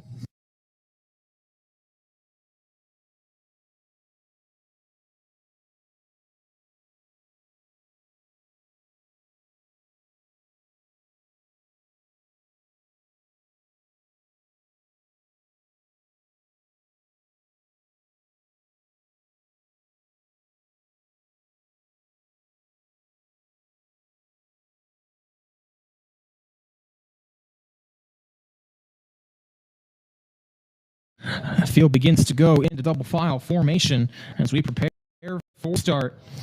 Dave Kerrigan once again will have Ronnie Spittler to his outside, but behind him will be Brett Bieber, who's been the hard charger so far.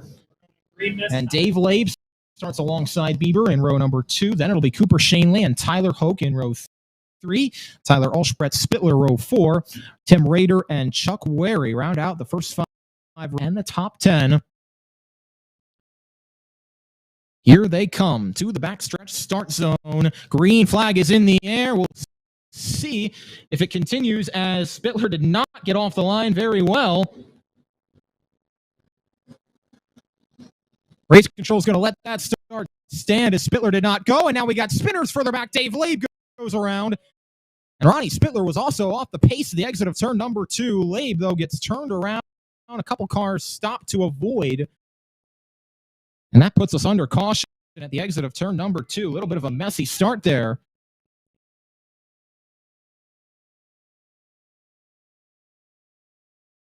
Tough break for Dave Labe, though, who was restarting in the 4th position and got turned around. That's going to be a complete restart, so that's going to put Ronnie Spittler back on the outside of row 1.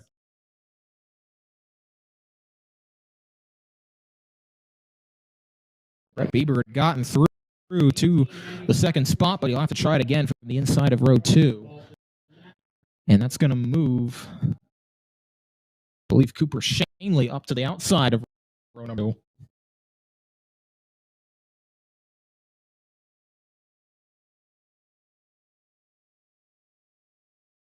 That will not be the case for Shanley. He's going to get sent to the tail. Race control deeming that he caused the incident between he and Dave Labe, so Shanley will have to relinquish his 4th place running position. That's going to move Tyler Hoke to the outside of row 2, with Tyler Ulsh now rounding out the top 5.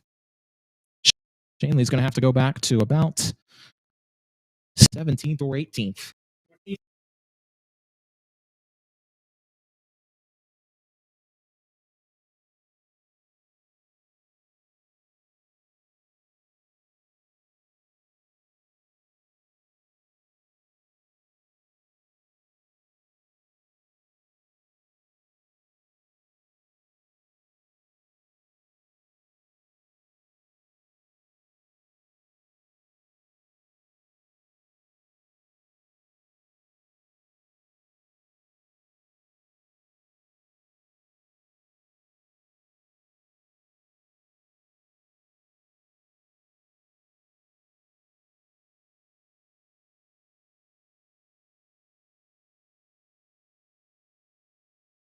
They've got Cooper Shanley assessed to the back of the field, and now the field will double up once again. And Dave Kerrigan, Ronnie Spittler going to try it again on row number 1. Spittler did not fire off that restart that time and allowed Bieber to get through and somewhat caused the chaos further back as they ran down to turn number 1. So we'll see what this restart entails. It's Kerrigan and Spittler, and then it'll be Bieber and Hoke on row number 2, with Tyler Ulsh and Brett Spittler rounding out the first 3 rows. Green flag back in the air. Much cleaner start that time. Back to turn number 3. Kerrigan clears Spittler. Spittler going to try and hold off Bieber for 2nd, and he will. Here comes Tyler Hoke around the outside, and caution is out as Dave laid around 4, and we'll re-rack him. Try it again.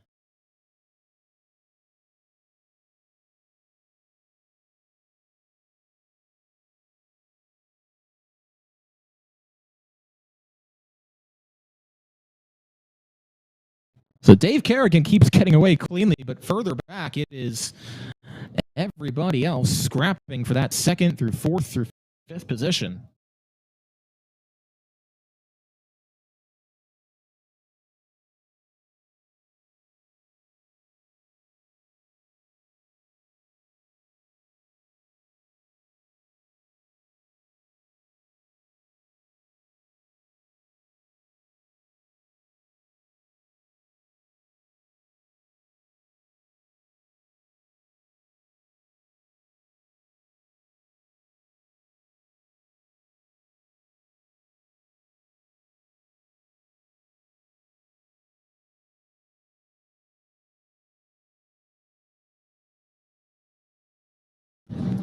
Field doubled up. We'll re-rack and try again. 1 to go signal as the field comes to turn number 1.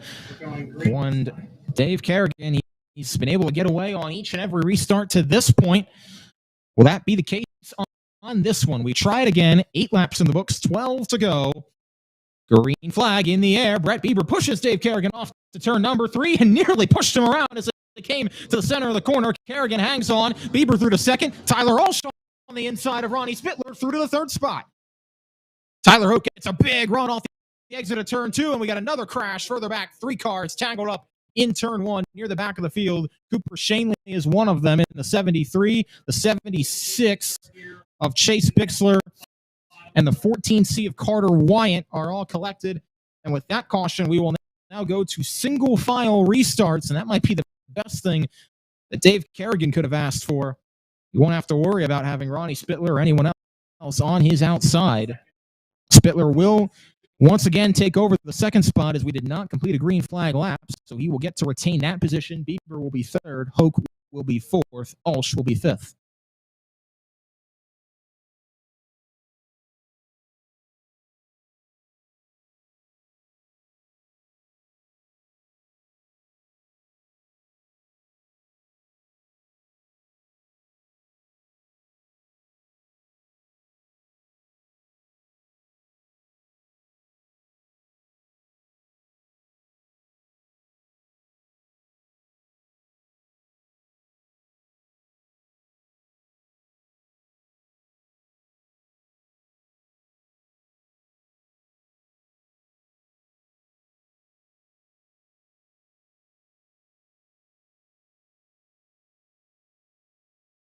Field will come by and get the 1-to-go signal this time by. They're entering and coming through turns 3 and 4 for the final time under caution. And then when they come back around next time, they will be coming up to full song. It'll be a single file restart. Dave Kerrigan, Ronnie Spittler, Brett Bieber, Tyler Hoke, Tyler Ulsh, your top 5.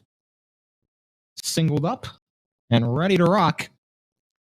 Dave Kerrigan's got to hope he can try and get away from Ronnie Spittler. Brett Bieber, I think, just wants a shot at his back bumper. Field stands on the gas. The exit of turn number 2. Green flag in the air. Kerrigan gaps to about 3 car lengths over Spittler by the time they get to turn 3. Pretty spread out restart, and it's Tim Rader making the first move to the inside of Brett Spittler. That's for the 6th spot. Here comes Tyler Hoke around the outside of Brett Bieber for 3rd. They'll race off to turn number 3.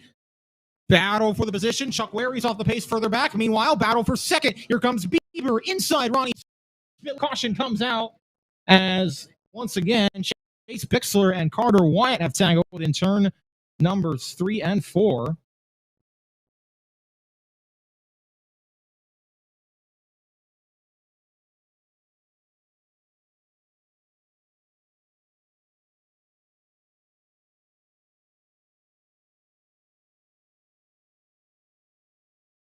Spittler has been heated up all night for that 2nd spot, but he has been able to hang on to it thanks to some good driving and the aid of some timely yellows. He will keep that 2nd spot behind Kerrigan. It'll be Bieber still 3rd. Hoke and Ulsh continue as the top 5. We've put one more lap on the board. 9 down, 11 to go. And looks like they're going to push Carter Wyatt's car into the infield. He will join Blair Shanley, Adam Meyer, who did not start this race. And he'll join Trevor Bixler and Dave Labe, along with Cooper Shanley, who are out of it.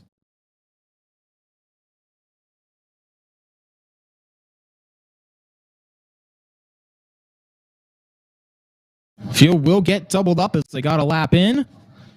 So that will once again put Ronnie Spittler on the outside of Dave Kerrigan, with Bieber and Hoke, who have been alongside each other for most of this race so far on row 2. Tyler Ulsh and Tim Rader on row 3.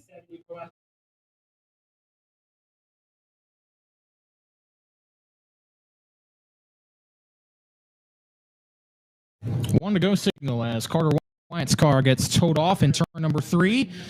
Field is approaching turn number 1. Again, it'll be a double file restart. Kerrigan on the inside, Spittler on the outside.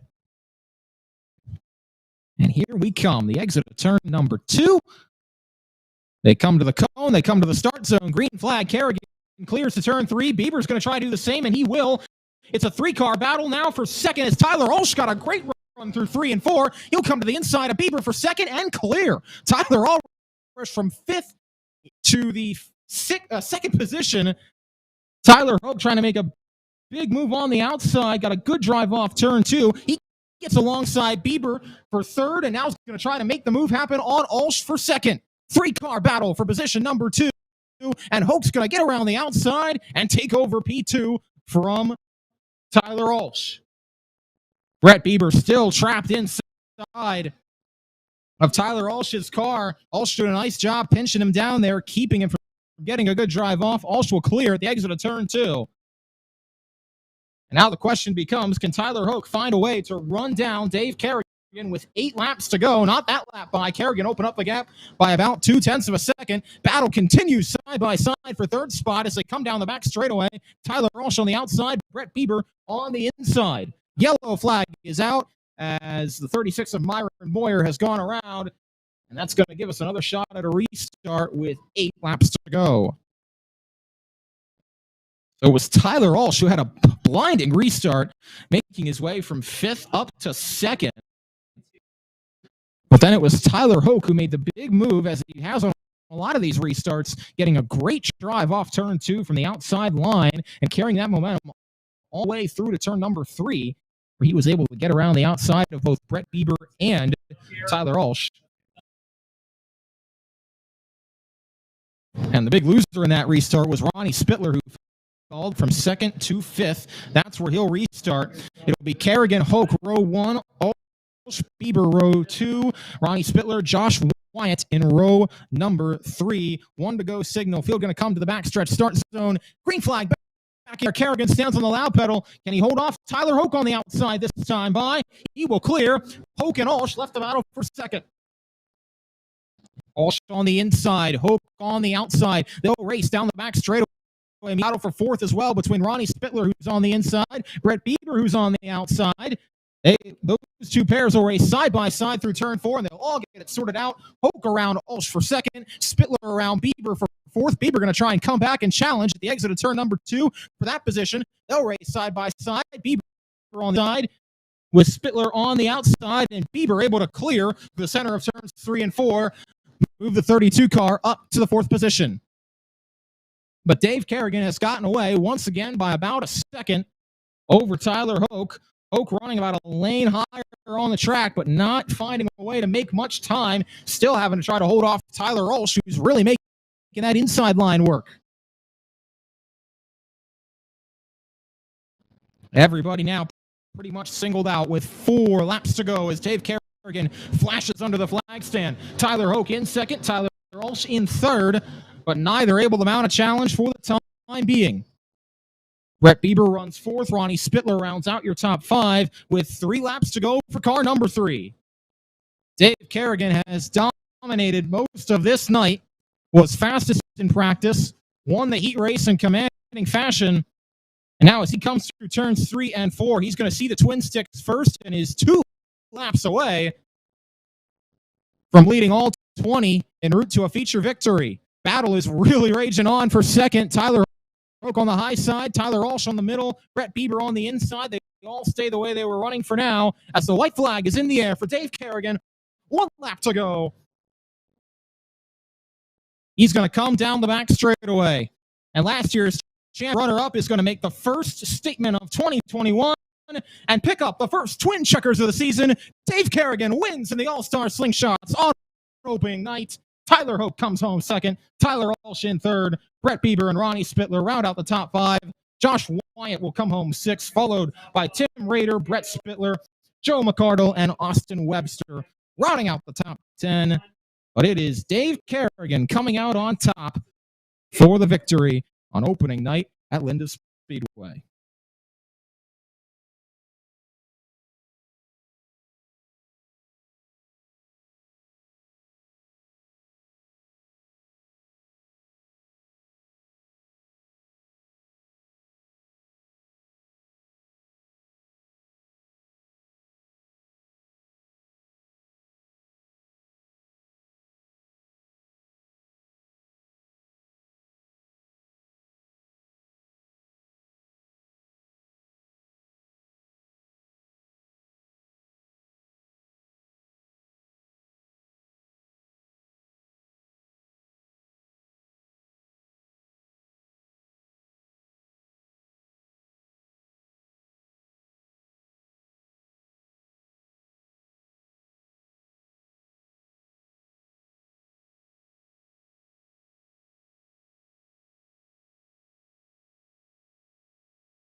winner of the Slingshots, Dave Kerrigan.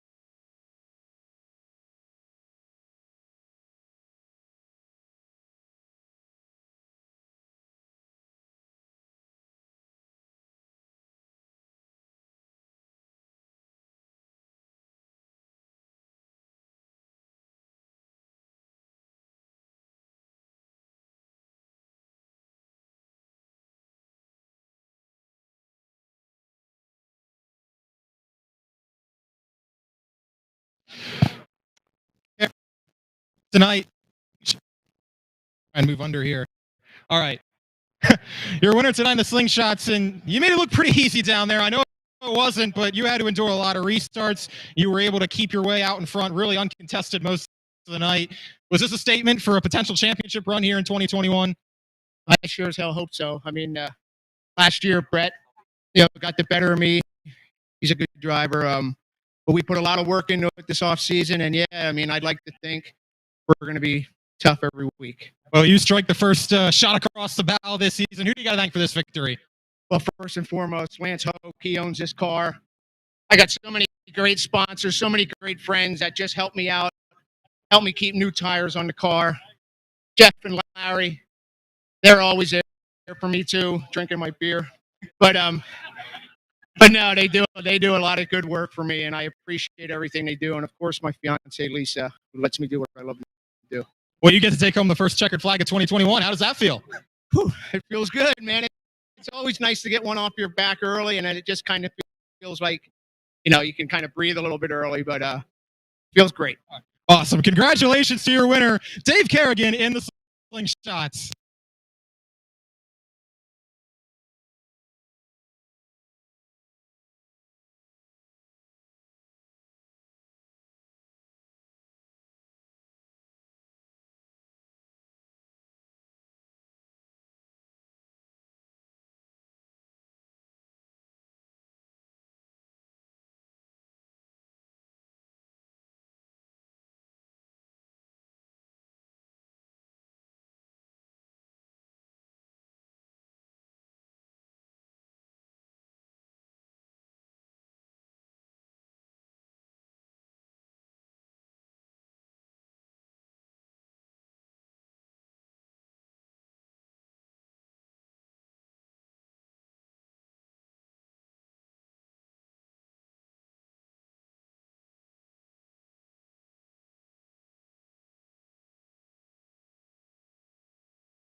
We will not have a consi tonight for the 600, so that means we are going to get ready to go into the 270 feature. Andrew Dietrich, Dakota Bartlett going to be on the front row for that one, and that will take to the track momentarily.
is going to put some of these heat race winners a little further back in the pack.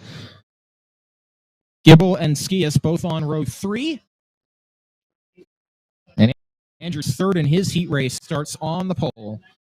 But looked fast in that heat race, was able to work his way up from the back. So that 88D's got some speed in it. Does it have enough to stay in front for the entirety of this 25-lapper? All 21 cars, I believe, are out there. Looks like 20 of the 21 cars are out there, not Brittany Seller, unfortunately. But here we go. 20 cars for 25 laps. Green flag coming this time by as the field comes through turns 1 and 2. We are ready to rock in the Mount Gretna Roller Rink 270s opener. We're underway in 2021. And it's a side-by-side battle through turns 3 and 4 between Dietrich and Bartlett. Dietrich's going to clear down to turn number 1. Bartlett will scoop to the inside. And here comes Pete Skias trying to find his way through the middle of Fernsler and Stoles. No hole there. They'll continue to race side-by-side for the third spot. Stoles now gets alongside Dakota Bartlett, who didn't get through the center of 3 and 4 that well. They'll race side-by-side spot. Skias around the outside of Fernsler for the 4th position. As they come back to turns 3 and 4, all Andrew Dietrich. He's got about 5 car lengths out in front of the second place battle, Bartlett and Stoles. Side by side still, Skias and Fernsler. That's the 4th place battle. Bartlett's done a nice job holding off Ben Stoles for second, and he just ran the fastest lap of the race, trying to close in on Andrew Dietrich in the race lead. He's got about half a second on him. Yellow flag is out as the 47 car of Ernie Newmaster is off the pace. That's going to put us under yellow with 3 of 25 laps in the books. 47 car has been having a few issues throughout the course of the night, and unfortunately they have once again reared their ugly head, looks like. He will crawl to a stop at the center of turns 1 and 2.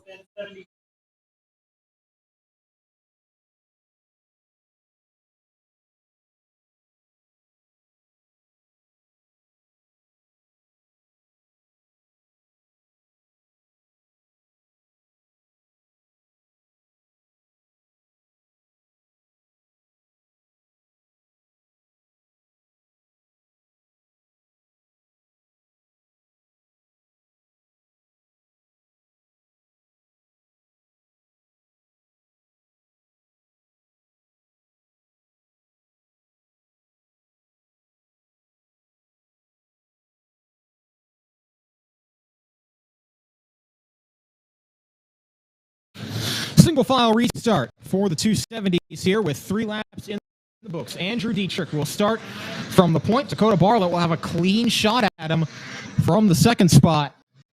With Ben Stoles, Matt Fernsler, Pete Skias rounding out your top 5.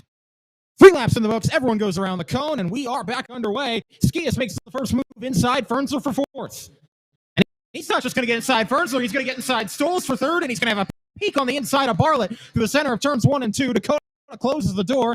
Now Skias will try to go up top in turns 3 and 4. He and Stoles will race wheel to wheel off the exit of the corner. Skias clears. He'll try to put and set his sights on that gray and neon roll bar number 54 for Dakota Bartlett, who runs in second. Meanwhile, Dietrich's gotten away to about 3 or 4 car lengths out in front.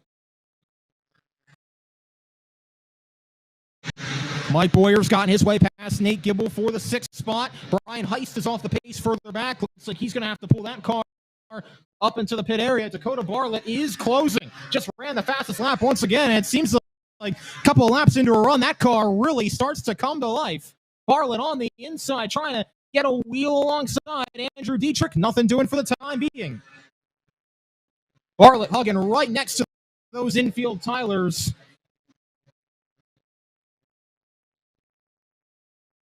But not able to close the gap on Dietrich for the time being. Dietrich just countered with the fastest lap of the race and pulled the gap by about a quarter of a second over Bartlett. Bartlett's pulled a nice gap over Skias and Stoles, who run 3rd and 4th, and Bartlett clipped the tire on the inside of turn 3. That's going to bring out the caution.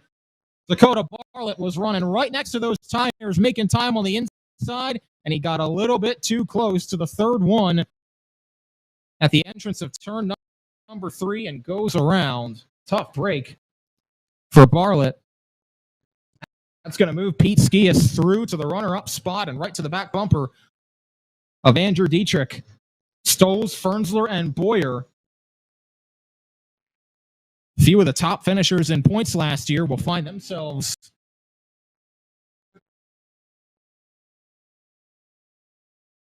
oh, never mind. Issue for Mike Boyer. He's come to a stop at the back straightaway. And so did the 55 of Brandon Heist. They were 5th and 6th. And they have both come to a stop. Boyer with an issue. And now Heist is stopped as well. So the defending champ looks to be out of the first race of 2021. Boyer looked up at the timing chart, saw he was scored in 5th, but did not see that car until it stopped on the back straightaway, and they're going to push him back to the pit area. And it looks like a similar issue for one of the other track champions, the wingless 600 champ, Brandon Heist, from a year ago. Looks like they're going to have to push that car off. So tough break for the 5th and 6th place runners, and this lineup's gotten all jumbled up now. Boyer and Heist will join Brian Heist, Austin Miskowski, and Ernie Newmaster behind the wall. Green flag back in the air as Andrew Dietrich leads Skias, Stoles, Fernsler, and Randy West back to the flag stand.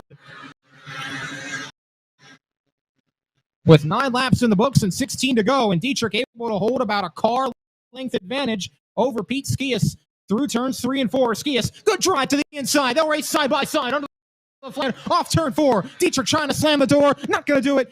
Pete Skias through to the race lead off the exit of turn number 2.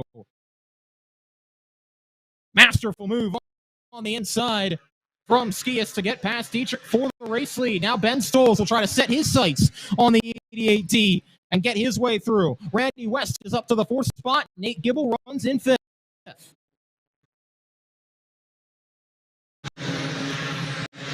Stoles trying to close the gap on Dietrich. About a car length separates the two. Meanwhile, Skias has pulled about 7 or 8 car lengths between he and Dietrich under the flag stand. Here comes Stoles looking inside on intercepts again, shuts the door. Stoles trying to stay with him at the exit of turn 2. Can't do it. We'll have to tuck back into line. Skias remains out in front at 1.89 seconds, and Stoles' car has fallen off a little bit. Might have an issue on the 77 as he has fallen off the pace and back into the clutches of Randy West and Nate Gibble. That battle for third, definitely an issue for the 77 of Stoles. It looks like that car is losing power quickly on the back straightaway. Another car pulls to the infield. Stoles is crawling down the backstretch, and that is going to bring out the caution, and Nate Gibble has come to a stop in turn number 3. Field dropping like flies here. Another car stopped in the infield is Wyatt Rutz in the 166. He stopped about 2 laps ago. They're going to push Stoles back to the pit area, and now Gibble's come to a stop. Been a race of attrition so far. Richie Hartman also pulled off a few laps back in the third. And if my count is right, that's going to leave us with only 10 cars, unless Gibble gets back going, which he does. So whatever the issue was for Gibble, looks like it's resolved. He will rejoin the field in 11th, but everybody else has fallen by the wayside. To go.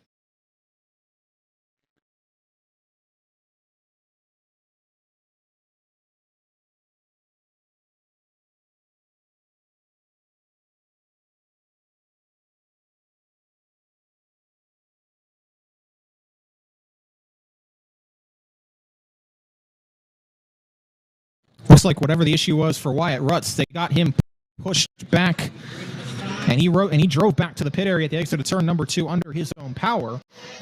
But he's out of the race. We've got 11 cars left. Skias, Dietrich, West, Swigert, Fernsler, your top 5. And green flag back in the air. A little bit of a jam up on the initial start. Christy Swigert having a look inside. Randy West for third as they come back under the flag stand. Pete Skias has gotten himself out in front by about 4 or 5 car lengths down to turns 3 and 4 over Andrew Dietrich, who's trying to close in. Randy West goes way up top as well, hangs onto it, and falls back in line in front of Swigert with Fernsler running in 5th. Pete Skias coming under the flag stand. He's got half and car lengths, maybe more, over Andrew Dietrich, and just ran the fastest lap of the race. The closest battles are the one at the back of the field, one for 8th spot between JT Ferry and Brandon Gibble. And further back, Nate and Mike Kreiser. But coming back to the outstretched palm of Mike Fry, 5 laps to go for Pete Skias. And he has a 1.79 second advantage on Andrew Dietrich. Working his way up from the 6th starting position, did not take him long to find his way to the front. Not sure if he's going to hit any traffic by the end as we come to 3 laps to go this time by. The lead continues to balloon. It's up to an entire straightaway at the Jonestown Linda Speedway Oval. And Pete Skias, if nothing goes wrong, can set sail. 2 laps to go. Closest battle might be the one for 5th between Matt Fernsler and Chase Walker. Fernsler's got a back on back to turn number 1, but nothing doing there for the time being. White flag in the air. 1 lap to go for Pete Skias.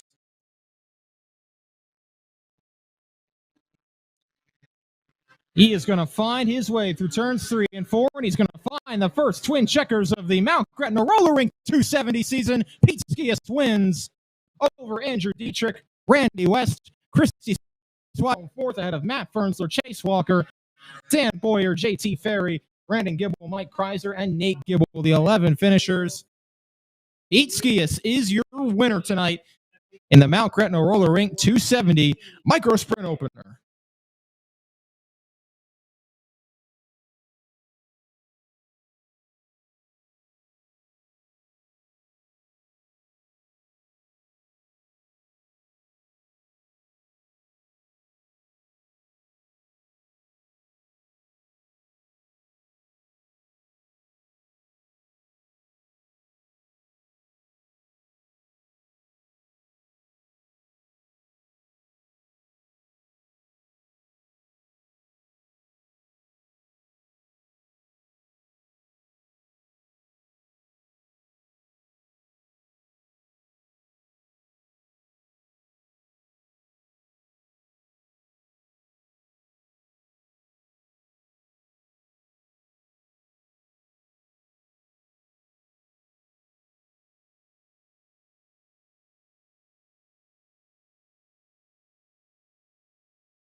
Check 1, 2, check 1, 2.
Pete Skias, your winner in the Mount Gretna Roller Rink 270s. Congratulations, Pete. Thank you.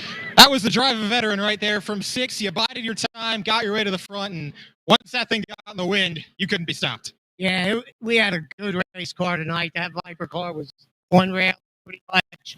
The move on that one start really helped us out a lot. It would have took me a lot longer to get there, but we had a good race car tonight. That was impressive for sure. Who do you got to thank for this first win of 2021? Pardon me? Who do you have to thank? I have to thank Viper Chassis, my brother Chuck Skias, my wife, Jolene, just everybody involved with Viper Chassis. This going to be the first of many? I hope so.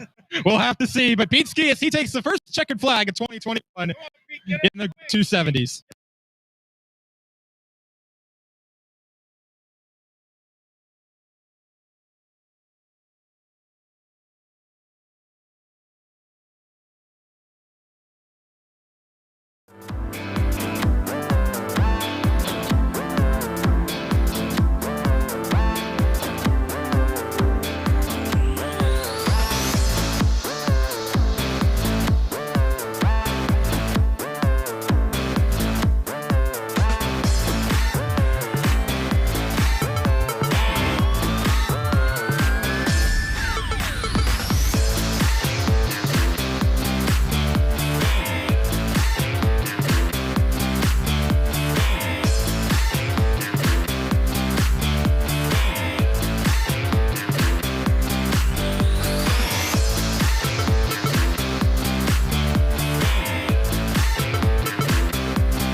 Race fans, the best of the best in the Hyper Racing Hoosier Tire 600s are four abreast. Make some noise for the opening race of 2021 in the Wing 600s. And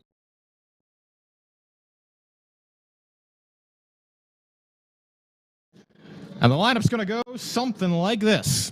Logan Rumsey, Jason Swavely, they will be on row number 1, but Swavely did not show up for the feature. Some sort of issue to that 14 car, so that's going to move Rodney Westafer to the outside of row number 1. Quinn Roberts will go inside row 2 alongside Jaden Remensnyder. Tommy Koonsman will start inside row 3 alongside Tyler Henry. Trent Yoder and Jesse Maurer will be on row number 4. Heath Ainley in the 5 and Randy Kunkel Jr. in the 91. They'll start from row 5. Cameron Morrill and Rob Pages will start from row 6. Nathan Houck in the 32 and the 5J of Jason Sechrist. They'll be on row number 7. Brian Kramer, Garrett Smith. They'll start on row 8. Cody West in the 117 and the 9 of Keith McIntyre. They'll start on row number 9. Cody Houck, Brock Butterball. That's row 10. Mason Beinhauer, Jeremy Harshman in row 11. Logan Road and Holden Ekman. They'll make up the 12th and final row. 24 cars strong, 35 laps. Time to settle it. In the Moose's LZ Bar and Grill, 35 lap A main for the Hyper Racing Hoosier Tire Winged 600s. Logan Rumsey, Rodney Westafer leading him down exit of turn number 2. The kid out front. Can he hang on for 35 laps, or who's going to challenge? Green flag is in the air. We're underway with the Wing 600 feature.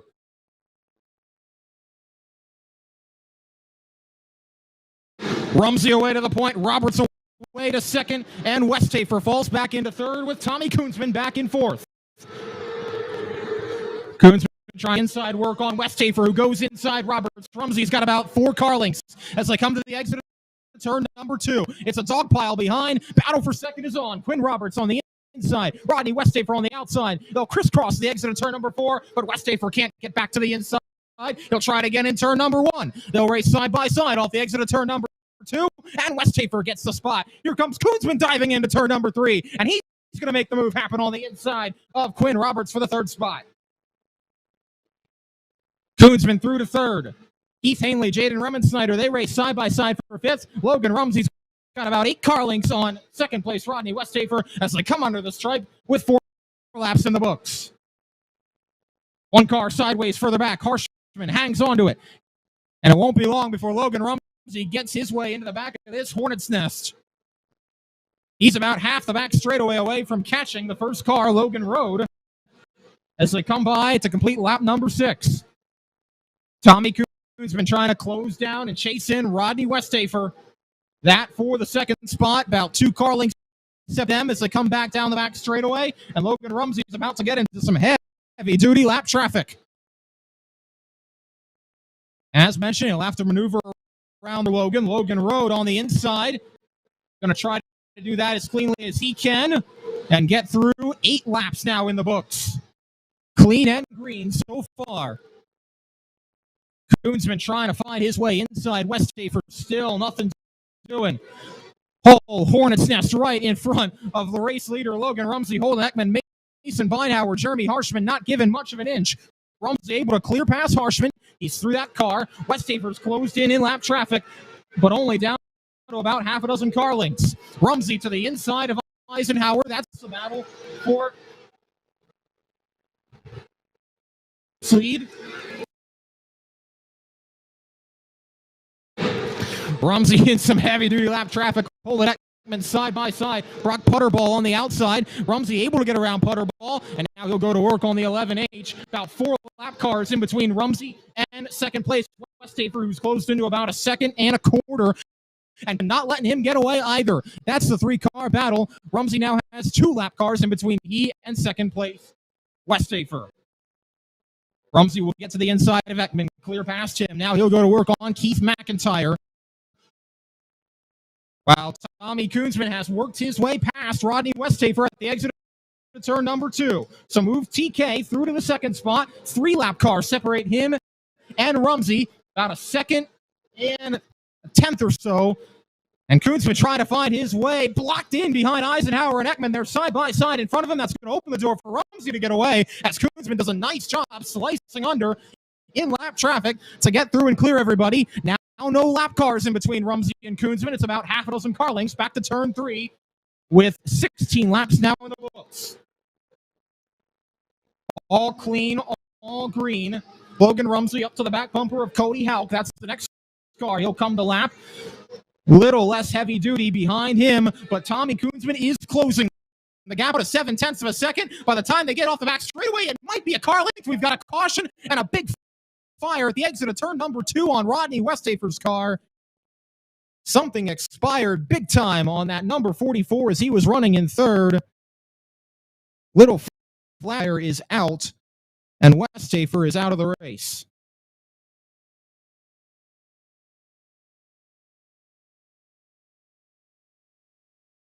And thankfully out of the car as well.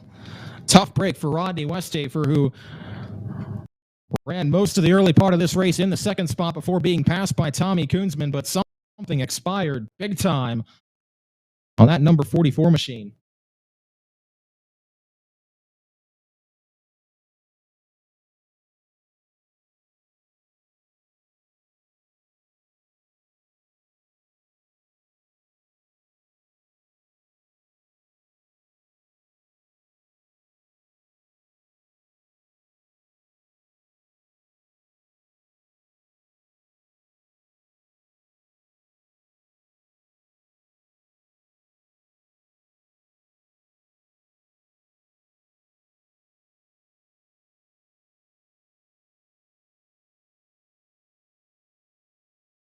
Once again, Westhafer got out of the race car, but now they'll have to try and get that thing towed back to the pit area.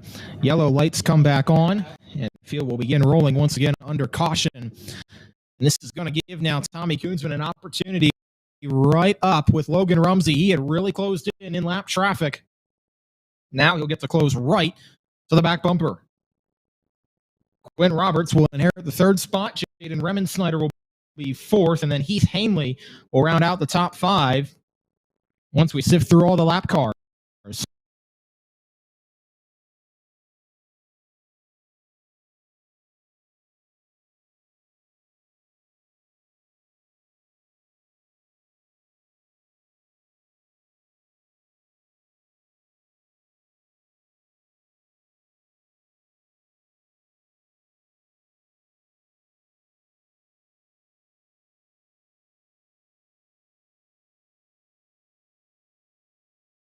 So right about at the halfway mark, just one lap shy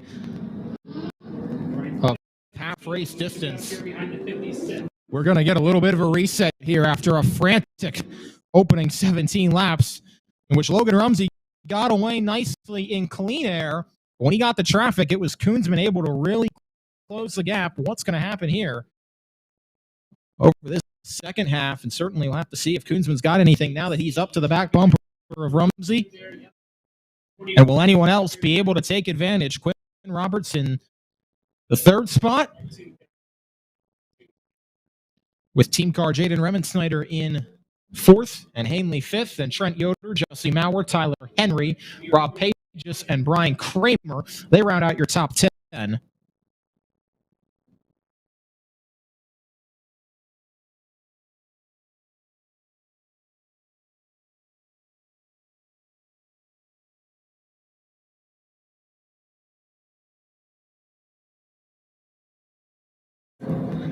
And with that now, looks like the lineup is in order. The field's going to get the 1-to-go signal. Logan Rumsey, single file restart. He'll lead Tommy Koonsman, who will lead Roberts, who will lead Jaden Remensnyder, who will lead Heath Hanley. Back to the backstretch start zone, 17 down, 18 to go. Is this the first of maybe many battles we'll see between Logan Rumsey and Tommy Koonsman in 2021 at Linda Speedway? We'll have to see. Green flag in the here for this one, though, and back on the gas comes Rumsey to turn 3. He gets Koonsman by about 3 car lengths. Good restart from the youngster. He gets away. Koonsman has to worry about Quinn Roberts from behind, but now Koonsman able to put about 3 or 4 car lengths on him, and he'll try to reel in car number 41. Down the back straight away, about half dozen car lengths. Rumsey runs the middle side. Koonsman on the inside. Now they'll flip-flop through turns 1 and 2. Rumsey right next to those infield tires, trying to find the line that works best for him. Coming back to 15 laps to go, and it won't be long before Rumsey gets back into some heavy-duty lap traffic. Good thing he just ran the fastest lap of the race. He's going to need it. Battle a little further back between Garrett Smith and Nathan Houck. That's for the 15th spot. Everybody else pretty much single file. Heath Hanley's worked his way up to 4th. Jesse Mowers worked his way up to 5th. Past Jaden Remensnyder. The gap remains at about 1 second and 3/10 between Rumsey and Koonsman. Back to turn number 3 they go. 12 laps to go this time by. Rumsey continues to grow the gap, but can Koonsman reel him back in lap traffic? That may be the defining question of this race. And there is a lot of lap traffic that Rumsey's going to have to negotiate with if we stay green with 11 to go. Nose to Taylor, Heath Hanley, and Jesse Maurer. That's for 4th spot, but that's well behind the race leaders. Rumsey side-by-side lap traffic right in front of them. Logan Road, Keith McIntyre won't get out of the way. They're racing for their own spot. And now here comes Rumsey. He's going to try and split the middle through them, and he will. It's inside Logan Road, outside Keith McIntyre, off the pace is Jeremy Hirsch. And we got a spinner. Cody West around, right in front of the leaders, and everybody gets around. Logan Road has to slide to a stop to avoid, but Rumsey, Koonsman, and the rest of the front runners were able to get around. Now, that's the thing Logan Rumsey could have hoped for, because with 9 laps to go, he may not get back to lap traffic by the end of this race, and that car has looked darn near unstoppable out in the wind. We shall see. Tommy Koonsman would sure love to have another shot at him. Rumsey really gapped him on that last start. About 3 or so car lengths. He may need a similar one to stay in front, but that thing has looked strong all night. He was the fast timer earlier on in time trials. He said he liked doing time trials because that meant he could start up front for his heat race, which he was able to win, and that meant he was able to start up front for his feature, which he has led all 26 laps of so far. But he's going to have to hold off one of the best to do it around here for the final 9 laps to take the first twin checkers of 2021 in the Hyper Racing Hoosier Tire 600s. Further back in the field, Quinn Roberts. He's had a nice run. He remains in 3rd spot. He'll close to the back bumper of Koonsman. Heath Hanley runs 4th. Jesse Maurer in 5th. He's worked his way up quietly through the field after starting in the 8th position. Jaden Remensnyder is in 6th, with Rob Pages, who started 12th, up to 7th. Brian Kramer, Trent Yoder, Randy Kunkel Jr. are the top 10. The rest of the lead lap cars are Cameron Morrill, Tyler Henry, Jason Sechrist, Garrett Smith, Cody Houck, and Nathan Houck. 16 cars on the lead lap with 9 laps yet to run. And still 23 cars out there. The DNS of Swavely, the DNF of Westhafer, the only cars to have retired from this race. Actually, add Jeremy Harshman to that, but still, everybody else looks to be running and still out there. With the exception of Cameron Moore, it looks like he's gone as well. But the point is, there's still a lot of traffic out here and a lot of things that can happen. Will this be the final restart? Race fans, I implore you, for the first time in 2021, pick your winner. Is it Logan Rumsey, the kid in the 41, Tommy Koonsman, the guy who won almost everything here last year, or somebody else? Let's find out. Green flag in the air. Rumsey pulls to about 2 or 3 car lengths off the turn 3. And hangs on to the advantage through the first sets of corners. Quinn Roberts might have a shot at Tommy Koonsman as they come to turn 3. Not going to get the job done, though. Battle is on for 4th. Jesse Maurer inside Heath Hanley, and he's going to try to complete the passes they enter turn 1. Will do it. Logan Rumsey has pulled out to a nearly 6 car length lead as they come under the flag stand. He gapped Koonsman by 0.3 of a second that lap by. And he's going to come back to see a six-pack of laps to go. That might be the best thing to run for. As he just ran, again, the fastest lap of this race. On lap 29, Jesse Maurer is going to have a look inside Quinn Roberts. I bet he's praying for a caution right now if he can get his way up there. But with 5 laps to go, Logan Rumsey has smooth sailing out in front. He can catch the back of the field, but he's got a sizable gap over Koonsman to play with. 4 laps to go for Logan Rumsey. Going to work his way off the exit of turn number 2. Roberts and Maurer continue side by side. Maurer's going to complete that pass off to turn 3, down the back straightaway. 3 to go for Logan Rumsey.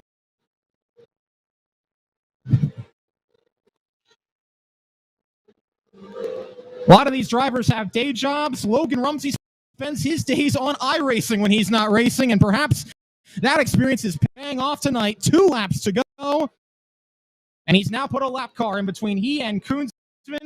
Just got to try and get it around and hope nothing happens. 1 lap to go for Logan Rumsey.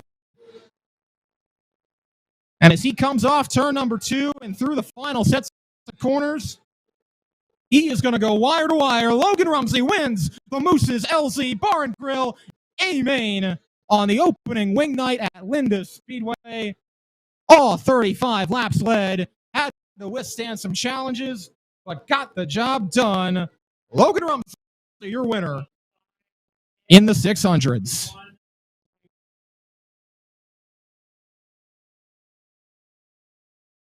Tommy Koonsman comes from second. Jesse Maurer in third. Quinn Roberts, Heath Hanley round out your top 5. Brian Kramer, Jaden Remenschneider in 6th and 7th. Rob Pages, Randy Kunkel Jr., and Trent Yoder round out the top 10. But the man of the hour is Logan Rumsey, your winner tonight of the Moose's LZ Bar and Grill A-Main.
Check 1, 2. Check 1, 2.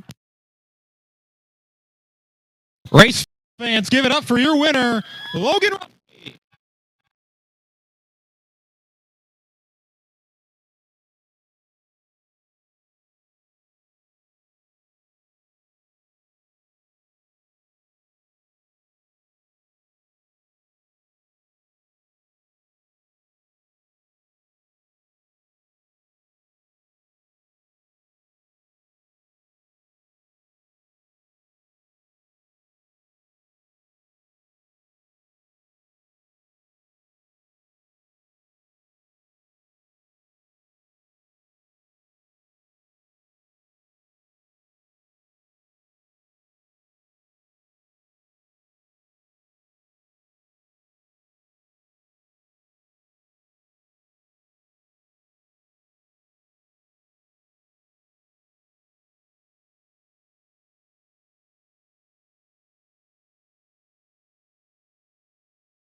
Your winner in the Hyper Racing Hoosier Tires 600s, the Moose's LZ Rumsey Bar and Grill, man. And I'll tell you what, Logan, you said in our interview earlier, you liked having time trials because you could start up front in the heat race. You won that. That meant you could start up front in the feature.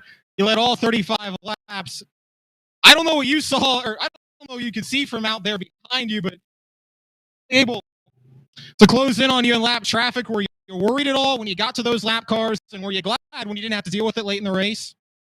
Yeah, I kind of figured I was pulling away a little bit at the start because I could see most of the pack. There might have been someone close to me, but then I got in the lap traffic, and I guess Tommy was reeling me in. I saw him under the red flag, and I knew he was right there. And I thought he was going to get me, but I held him off, I guess. Yeah, you were able to pull it off. Logan, who do you got to thank for this victory? Yeah, my dad for putting the setup on it. Other contracting, Hagerty Insurance, 600cc performance, and hammered on engines is a really good package. CSI shocks and Newland bar service. Well, you want many real races? Hope so. We'll have to see. He's your winner in the 600s tonight for the 5-lap A main.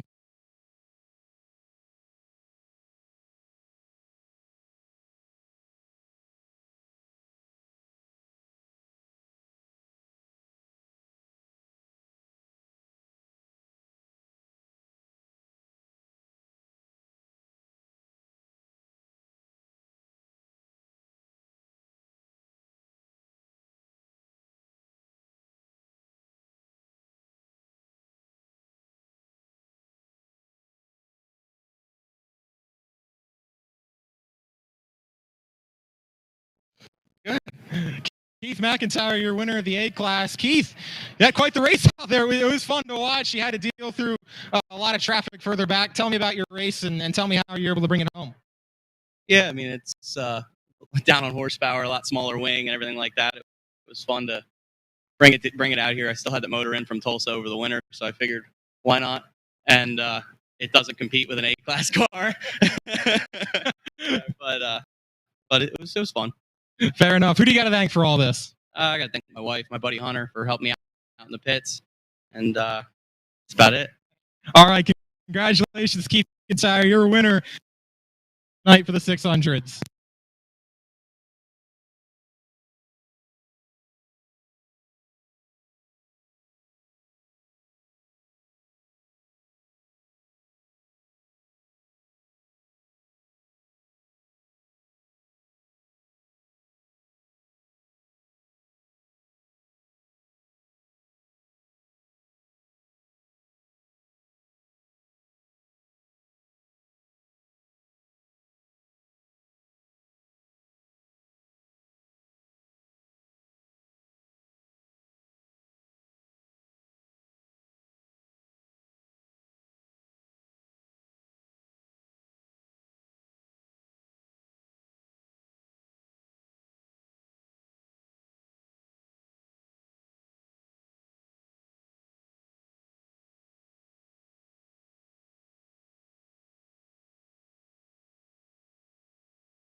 Your winners tonight, Logan Rumsey, Pete Skias.